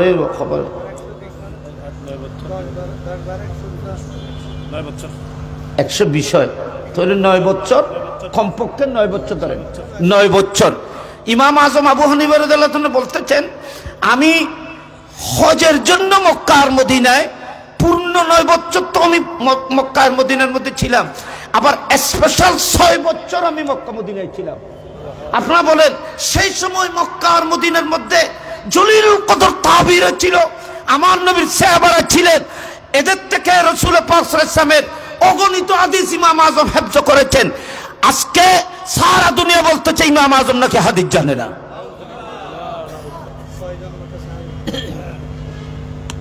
22 জনের মতো সাহাবী হযরত ইমাম আজম আবু হানিফার যুগের মধ্যে তিনি পেয়েছেন। সকল থেকে সেমা হাদিস শুনেছেন, রওয়ায়াত করেছেন বা না করেছেন নিম্ন কথা। ইমাম আজম যখন ৮০ হিজরিতে পৃথিবীতে জন্মগ্রহণ করেন, সে ৮০ হিজরির পর থেকে প্রায় উলামায়ে কেরাম ২২টির ঊর্ধ্বে মহৎ সাহাবায়ে কেরাম পৃথিবীতে ছিলেন বলে রওয়ায়াত করেছেন। হযরত আনাস বিন মালিক রাদিয়াল্লাহু তাআলা সশরীরে দেখেছেন, ওনার থেকে হাদিস নকল করেছেন। হযরত আব্দুল্লাহ ইবনে আওফা রাদিয়াল্লাহু তাআলা দেখেছেন। আবু তুফাইল আমির বিন ওয়াসলা রাদিয়াল্লাহু তাআলাকে দেখেছেন, ওয়াসলাকে দেখেছেন। হযরত আব্দুল্লাহ ইবনে হারিস ইবনে জাফর জুবাইদি রাদিয়াল্লাহু তাআলাকে দেখেছেন। আয়েশা বিনতে আজরতকে দেখেছেন। হযরত আব্দুল্লাহ ইবনে উনাইসকে দেখেছেন। এইভাবে আমার সব নামগুলো আমি এখনো বলতে পারবো না, এগুলো কিন্তু আমার কাছে কিতাবের মধ্যে আছে, আপনারা পাবেন। তাহলে উনি অনেক সাহাবা দেখেছেন। তাহলে গোটা পৃথিবীতে মানতে হবে ইমাম আজম আবু হানিফা রাদিয়াল্লাহু তাআলা তাবী ছিলেন। কি ছিলেন? তাবী ছিলেন। জলিলুল কদর উনি তাবী ছিলেন।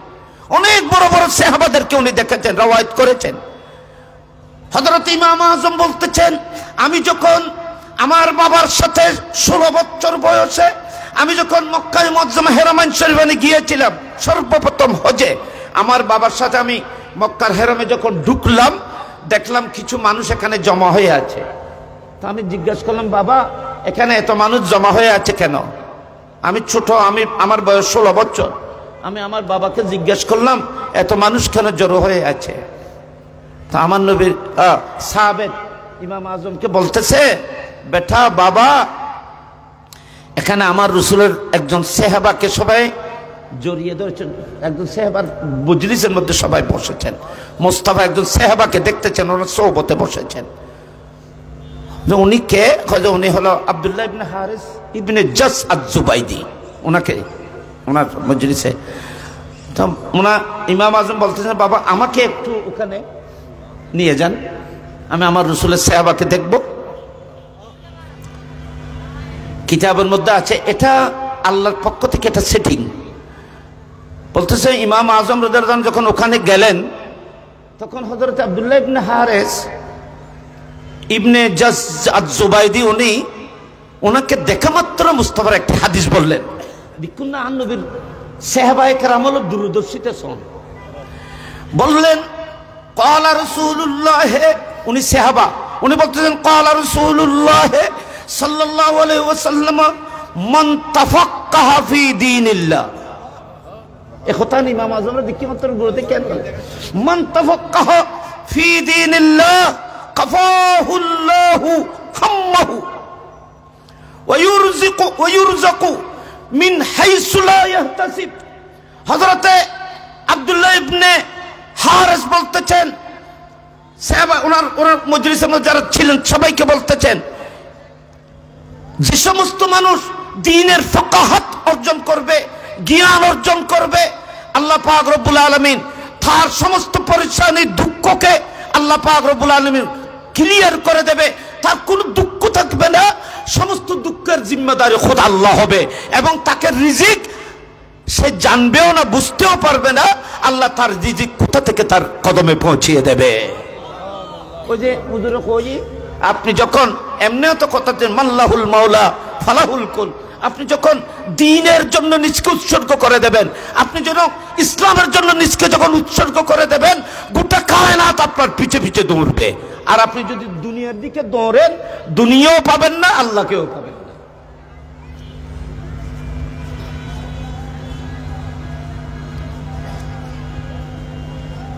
ইমামে আজম আবু হানিফা রাদিয়াল্লাহু তাআলাকে অনেকে বলে নাউজুবিল্লাহ হাদিস জানে না।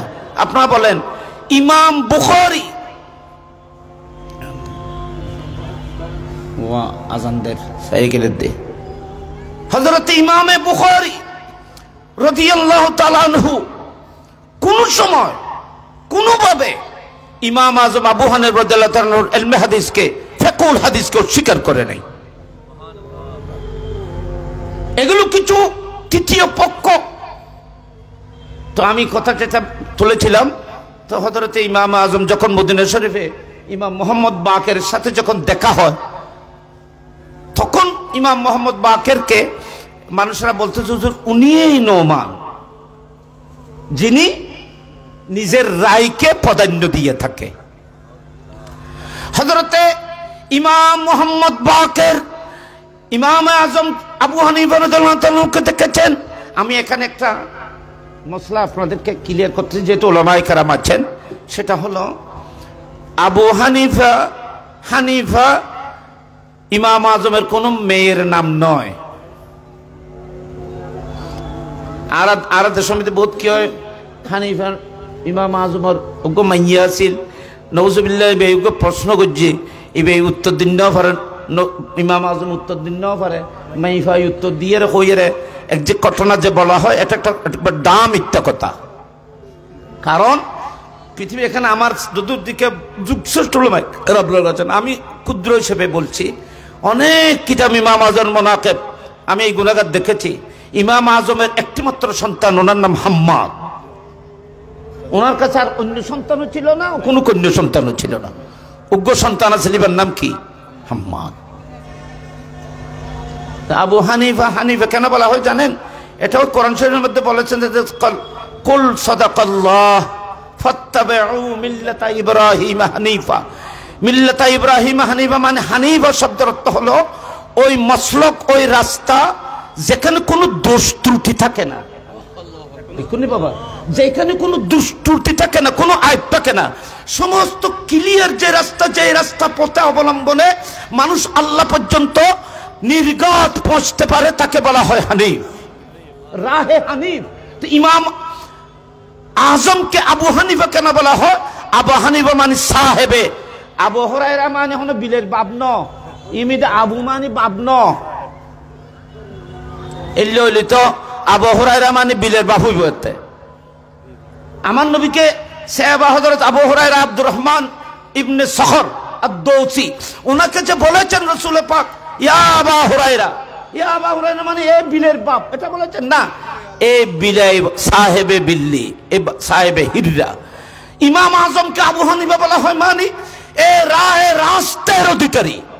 আল্লাহু দেখুন, এ আবু হানিফা মানে এ সঠিক রাস্তার অধিকারী। তোমার এই রাস্তা, তোমার এই মাযহাব আল্লাহ এবং রাসূল পর্যন্ত পৌঁছার জন্য এক সুগম রাস্তা, যেখানে কোনো আয়াত ত্রুটি নেই। সেই জন্য সেই যুগের সমস্ত মুহাদ্দিসরা ওনাকে আবু হানিফা হিসেবে লকব দিয়েছিলেন। আজ এই নানান কথা কয়, আচ্ছা কথা বাইরে আর সময় নাই। ওই ইমাম মোহাম্মদ বাকের কথা কিচ্ছু কই নেবে না, এই কর্তৃক কে গেছ।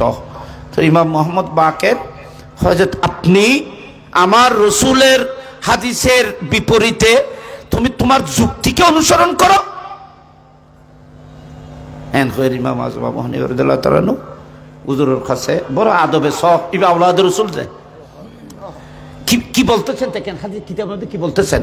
বলতেছেন হুজুর এ মোহাম্মদ বাকের, আপনি রাসূল পাকের আওলাদ, আপনাকে ইজ্জত করা আমাদের উপর ওইভাবে ওয়াজিব যেমনি ভাবে সাহাবার উপরে মুস্তাফাকে তাজিম করা ওয়াজিব ছিল। কি কথা কই দেখুন না, ইমাম আজম বলতেছেন আওলাদ রাসূলকে তাজিম ইজ্জত করা আমাদের উপরে ওয়াজিব যেভাবে সাহাবাদের উপরে নবীকে তাজিম করা ওয়াজিব ছিল। আপনি আমার কাছে অনেক শ্রদ্ধেয় সম্মানের, নিশ্চয় আপনাকে আমার বিরুদ্ধে অনেকেই কিছু বলেছেন। হ্যাঁ, তুমি নাকি আমার নানা জানের রাসূল পাক সাল্লাল্লাহু আলাইহি ওয়াসাল্লামের হাদিসের বিপরীতে তুমি নাকি যুক্তিকে অনুসরণ করো। সেখানে মানুষের বিরুদ্ধে মানুষ করলে কথা লাগাই দেখুনি। হুজুর আমি তো কোনো যুক্তির অনুসরণ করি না, আমি তো মুস্তাফার হাদিসের অনুসরণ করি, আমি কোরআন থেকে মাসলা বের করে ইস্তেহাদ করি, আমি হাদিস থেকে মুস্তাফার হাদিস, আমি তো এটা বলেছি। কেউ যদি হাদিস শুদ্ধ হাদিস পাও, তাহলে আমি যে ইস্তেহাদ করেছি, যেগুলোর উপর কোনো দলিল নেই, যেগুলো ইস্তেহাদ করেছি, এগুলো অনুসরণ করবে না। মুস্তাফার হাদিস যদি বিশুদ্ধ হাদিস পাওয়া যায় সেটার অনুসরণ করবে। হয়তো না তোমার বিরুদ্ধে তো এই ধরনের কথা বলা হয়েছে। হুজুর তাহলে আমি আপনার কাছে সেই সন্দেহটি দূরীভূত করার জন্য আমি আপনার কাছে কয়েকটি প্রশ্ন করব, আপনি আমাকে দয়া করে উত্তর দেবেন, যেহেতু আপনি আলে রাসূল আওলাদ রাসূল। হ্যাঁ বলো, তো প্রশ্ন করো। হুজুর আপনি বলেন মহিলারা দুর্বল না পুরুষরা দুর্বল? ওনারা কম চাই মেয়ে ফল দুর্বল না মরদ ফল দুর্বল? ইয়ান কন্য করে তার মরদ ফল ইয়ান কন্য করে, এর তো মেয়ে ফল নাই, ইতারা রাখবা নইল না। এনে হাকিকতান বাস্তবে মা বোনরা ফিজিক্যালি দুর্বল না? কামাই রুজি রিজিকের দিক দিয়ে, শরীরের দিক দিয়ে, ফিজিক্যালি যে কোনো প্রত্যেক দিক দিয়ে মা বোনরা কি এখন তোমরা কন্য পেতে লাগে। তো তোমার মাঠে ময়দানে যুদ্ধ কেন করি ভাই? তো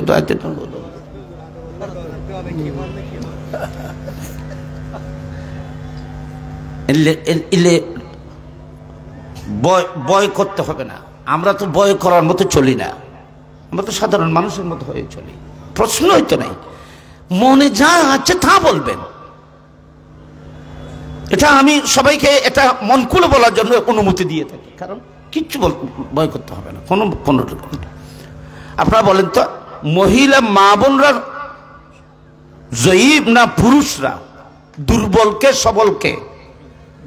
মহিলারা দুর্বল, পুরুষরা কি সবল। তো ইমাম আজম যখন প্রশ্ন করলেন, তো ইমাম মোহাম্মদ বাকের বলতেছেন মহিলারা তো দুর্বল। হুজুর মহিলা যদি দুর্বল হয়, কেউ যদি কোনো কিছু দেয়, দান করে, তো মহিলাদেরকে বেশি দিতে হবে না পুরুষদেরকে? ওরা খন চাই ওরা খন না চাই দুর্বলরে বেশি দিবে না সবলরে বেশি দিবে দুর্বলের বেশি যুক্তি এটা বলতেছে দুর্বলকে বেশি দিতে হয় কিন্তু আমার কিতাবে আমি মসলার মধ্যে কোরআনের মধ্যে আল্লাহ বলেছেন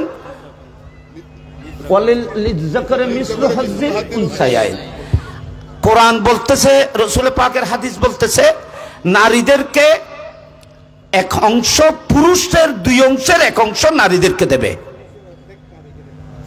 পুরুষকে যা যে অংশ পাবে তার মধ্যে অর্ধেক কাকে দেবে নারীকে দেবে আপনি বলেন তো এটা রাসূল পাকের হাদিস এই হাদিসের প্রতি আমার শ্রদ্ধা এই মসলাকে আমি মেনেছি এবং আমার কিতাবের মধ্যে লিপিবদ্ধ করেছি কিন্তু যুক্তি বলতেছে রায় বলতেছে আকল বলতেছে যেহেতু দুর্বল মহিলারা আপনি বলেছেন তো দুর্বলকে তো বেশি দেওয়া উচিত ছিল কিন্তু আমি যুক্তিকে মানি নাই মুস্তাফার হাদিসকে মেনেছি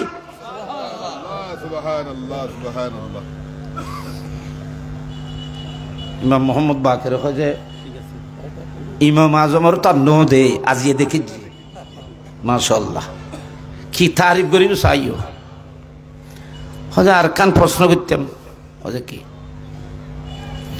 হুজুর আপনি বলেন নামাজ বড় ফরজ না রোজা বড় ফরজ ওরা কোন চাই গুরুত্বপূর্ণ কন্যা নামাজ না রোজা নামাজ গুরুত্বপূর্ণ না বাজি নামাজ যদি গুরুত্বপূর্ণ হয় তো যুক্তি বলতেছে কজা করলে নামাজের করতে হবে যদি তরক হয় কিন্তু একজন পিরিয়ড ওয়ালি নারী আমাদের মা বোন যখন অসুস্থ হয় তখন নামাজও পড়তে পারবে না রোজার দিনে আর কি রোজাও রাখতে পারছে না কিন্তু শরীয়ত আপনার নানা জান মুস্তাফার হাদিস বলতেছে এরা নামাজ কজা করবে না রোজাকে কজা করবে তো আপনার শরীয়ত নানা জানের শরীয়ত মুস্তাফার শরীয়ত বলতেছে রোজাকে কজা করবে নামাজ কজা করতে হবে না হয়তো আমার যুক্তি বলতেছে নামাজকে কজা করতে হবে যেহেতু নামাজ রোজার চাইতে গুরুত্বপূর্ণ বেশি তো সেটাকে কজা করা হয় না রোজাকে কজা করতে হয় তাহলে আমি কি আপনার নানা জান মুস্তাফার হাদিসকে মেনেছি না অস্বীকার করেছি কিন্তু যুক্তি তো বলতেছে নামাজকে কজা করা উচিত ছিল ফতার কি আগে জন্য নামাজও ফরজ রোজাও কি ফরজ দোনন তো ফরজ তো ফরজ দোনন যদি মা অসুস্থ হইলি এবার নামাজও ভরিত্ব না রোজা ভরিত্ব না কিন্তু শরীয়ত বলতেছে হাদিস বলতেছে আমার নবী বলতেছেন রোজাগুলো সুস্থ হলে আদায় করে দেবে কিন্তু নামাজ হয়তো না নামাজ মাপ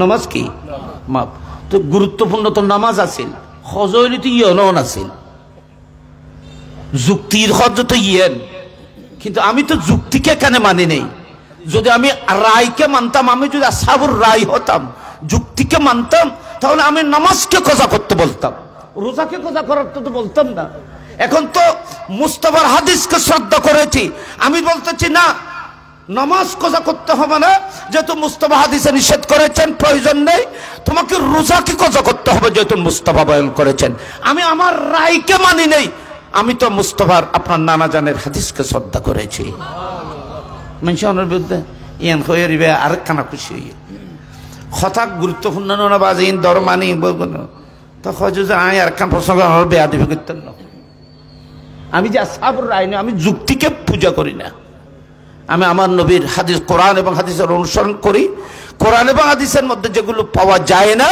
এগুলোকে আমি আমার রায় দিয়ে তাহকিক করে বিশ্লেষণ দিয়ে আমি এটার উপরে কোরআন হাদিস থেকে বের করে আনি কত বড় নিয়ামত দিকু নেই কেন আনে আই অনার আরেকখান বুঝে বুঝে কথা শেষ করে দিই আরেকখান কথা আরেকখান প্রশ্ন করতে আমার কাছে করেন একটা হলো আপনি বলেন পেশাব বেশি নাপাক নাকি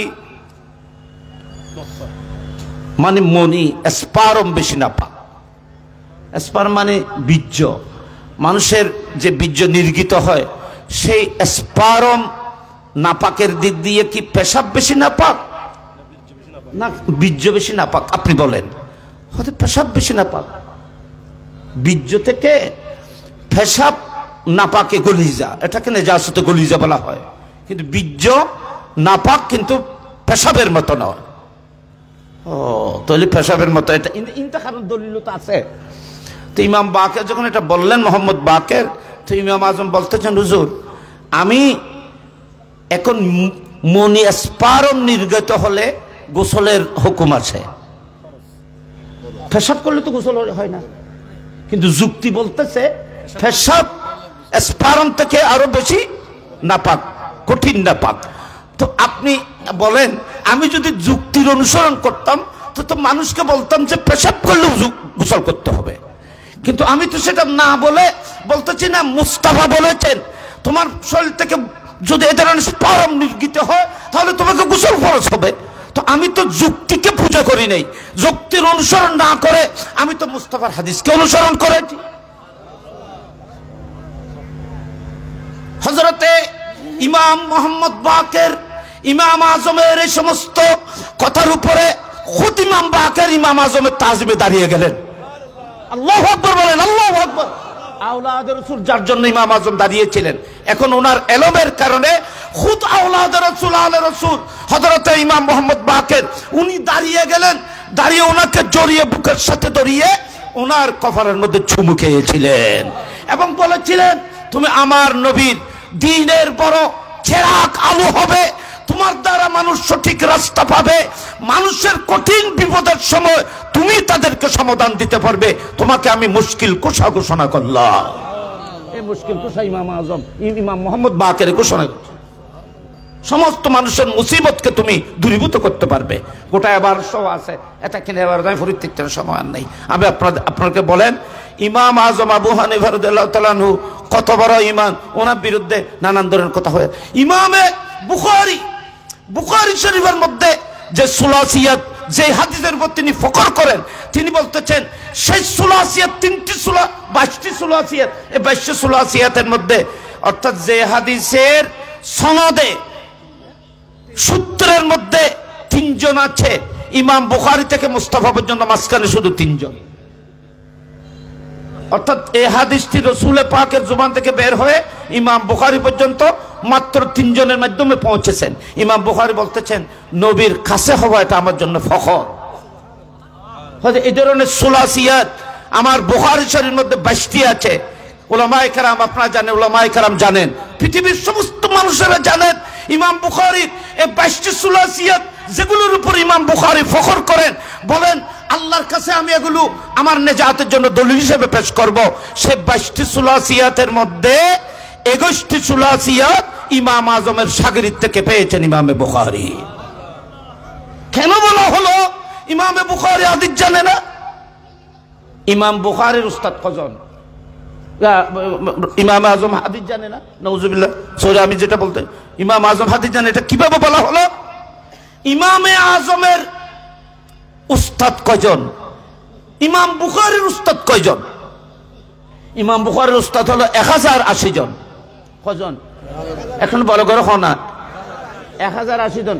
1080 জন উস্তাদ থেকে একজন উস্তাদ থেকে একটি হাদিস যদি শুনে, ইমাম বুখারীর জেহেনের মধ্যে, সিনার মধ্যে কমপক্ষে 1080টি হাদিস আসবে। এই হাদিসগুলো পরে এসে 1 লক্ষ, 2 লক্ষ, 5 লক্ষ, 8, 10, 20 লক্ষ হয়ে গেছে।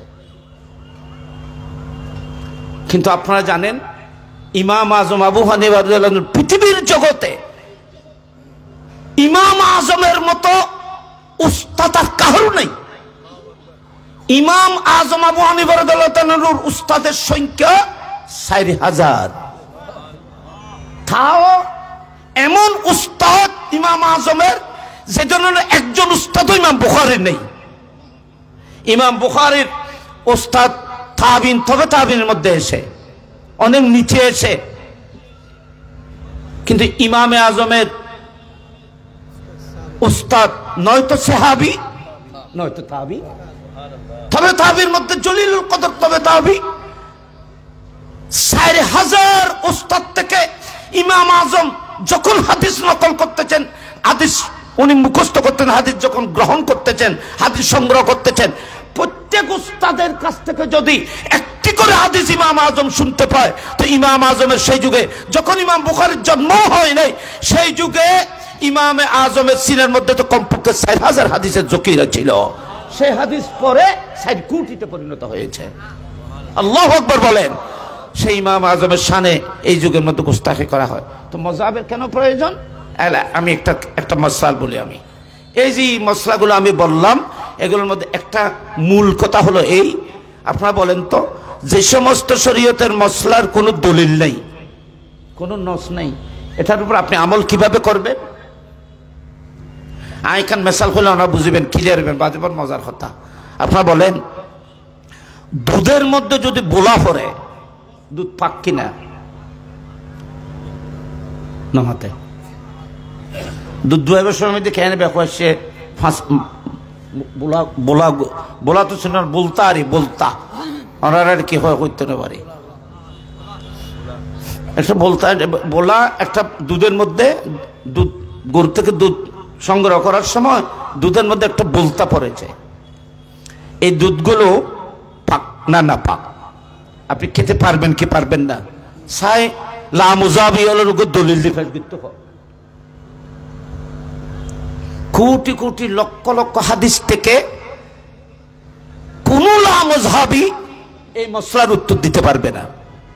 এক গ্লাসের মধ্যে যদি পিঁপড়া পড়ে, এই গ্লাসের পানি আপনি খেতে পারবেন কি পারবেন না? শরআন শরীয়তের দলিল দিয়ে আপনি বলতে হবে, গ্লাসের মধ্যে যদি একটা পিঁপড়া পড়ে, সেই পানি পাক কি না পাক, আপনি দলিল দিয়ে বলতে হবে। দলিল তো নেই, তো কোনো পাইবেন না। তো এখন এই মশলা আমল কেন করবে? পানি কি ফেলাই দিবে না দুধ ফেলাই দিবে না রাইবে? রাখলে যদি না পাক হয় তো আপনি না পাক খেলেন, আর যদি খেতে হয় যদি ফেলে দেন, তাহলে আপনি অনেক লস হলো, আপনার ক্ষতিগ্রস্ত হলেন। এখন রাখারও প্রয়োজন। একজন আলেমের কাছে, একজন মুহাক্কিক উলামায়ে কেরামের কাছে মশলা আসলো, হুজুর আমার দুধের বালতির মধ্যে একটা বলতা পড়েছে, এই পানিগুলো জায়েজ হবে কিনা? আপনি তো কোনো মুযাব মানেন না, আপনি হাদিস মানেন। কেউ আছে আলে হাদিস,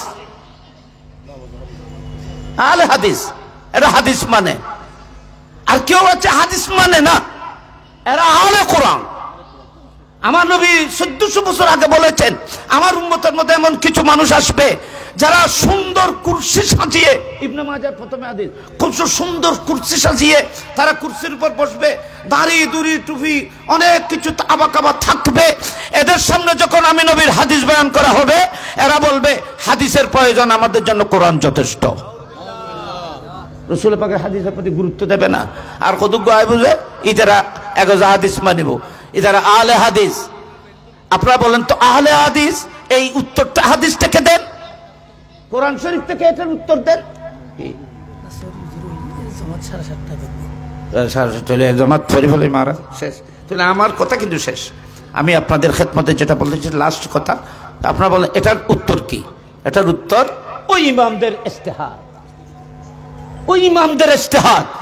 এগুলো যেগুলোর উপরে কোনো নস নাই, কোনো দলিল নেই, এগুলোকে কোরআন হাদিস থেকে নিখুঁতভাবে বের করে উম্মতকে যারা সমাধান দিয়েছেন, এদেরকে বলা হয় মুজতাহিদ ইমাম, আর আমাদেরকে বলা হয় তার অনুসারী উলিল আমর। এই উলিল আমর, তো এখন এটা জায়েজ কিভাবে হবে? উলামায়ে কেরাম মুজতাহিদিনরা বলতেছেন, আমার নবীর সহিহ হাদিস আছে মাছির ব্যাপারে। আমার নবী বলেছেন, কোন মানুষের গ্লাসের মধ্যে যদি মাছি বসে, মাছি পড়ে, তাহলে তোমরা মাছিকে নিচের দিকে মারবে। পানি, মাছি যদি পানির মধ্যে পড়ে, গ্লাসের পানি নাপাক হবে না। মুজতাহিদিনরা বলতেছে, এছাড়া পৃথিবীর মধ্যে কোনো দলিল নেই, মাছির উপরে কিয়াস করে, অনুমান করে ওই বলতা এবং পিঁপড়াকে কিয়াস করা হয়েছে, তাও তো হাদিসের অনুসরণে। এরা হচ্ছে তাকলিদ, মযহাব। মযহাব ছাড়া চলিবে কেন? তুমি মযহাব ছাড়া যেটা বলতেছ, আমি মযহাব ছাড়া লা মুযাবি, লা মুযাবি হওয়া এটাও একটা মযহাব, এটা একটা দল। আল্লাহ পাক আমাদেরকে এ ধরনের ভ্রান্ত থেকে ভুল সিদ্ধান্ত, এই ইখতিলাফাত, এই সমস্তগুলো থেকে আল্লাহ পাক সরল প্রাণ মুসলমান ইমানদার সুন্নি জনতাকে আল্লাহ হেফাজত করুক, আমিন। আজকের এই নুরানি মাহফিল আল্লাহ তার রহমতের হাতে কবুল করুক। বুজুর্গ উলামায়ে কেরাম আসবেন, অনেক নুরানি তাকরীর করবেন। আপনাদেরকে খেদমতে আমি অনুরোধ করব, সবাই মনোযোগী হয়ে এগুলো শুনবেন, আমল করবেন এবং আহলুস সুন্নাত ওয়াল জামাত সুন্নিরা ঐক্যবদ্ধ থাকেন। ঐক্যবদ্ধের প্রয়োজন। কোনো সময় যদি যুদ্ধের ময়দানে যুদ্ধ করতে হয়, তাহলে সুন্নিদেরকে প্রয়োজনে ইমানের জন্য যুদ্ধও করতে হবে। আমি সেজন্য আপনাদের খেদমতে বিনীত অন্তর থেকে বলছি, আপনারা সবাই ঐক্যবদ্ধ থাকবেন আহলুস সুন্নাত ওয়াল জামাতের উপর। আমরা গৌসে পাকের ছায়াতলে ঐক্যবদ্ধ থাকতে চাই। আমরা নারায়ে রিসালাতের পতাকাতলে ঐক্যবদ্ধ চাই। আমরা লা ইলাহা ইল্লাল্লাহু মুহাম্মাদুর রাসূলুল্লাহর কলমার নিচে আমরা ঐক্যবদ্ধ থাকতে চাই। আমরা আল্লাহকেও মানবো, তাওহীদকে, আমরা রাসূল পাকের রিসালাতকেও মানবো, আমরা বেলায়েতকেও মানবো। আসসালামু আলাইকুম ওয়া রাহমাতুল্লাহি ওয়া বারাকাতুহু।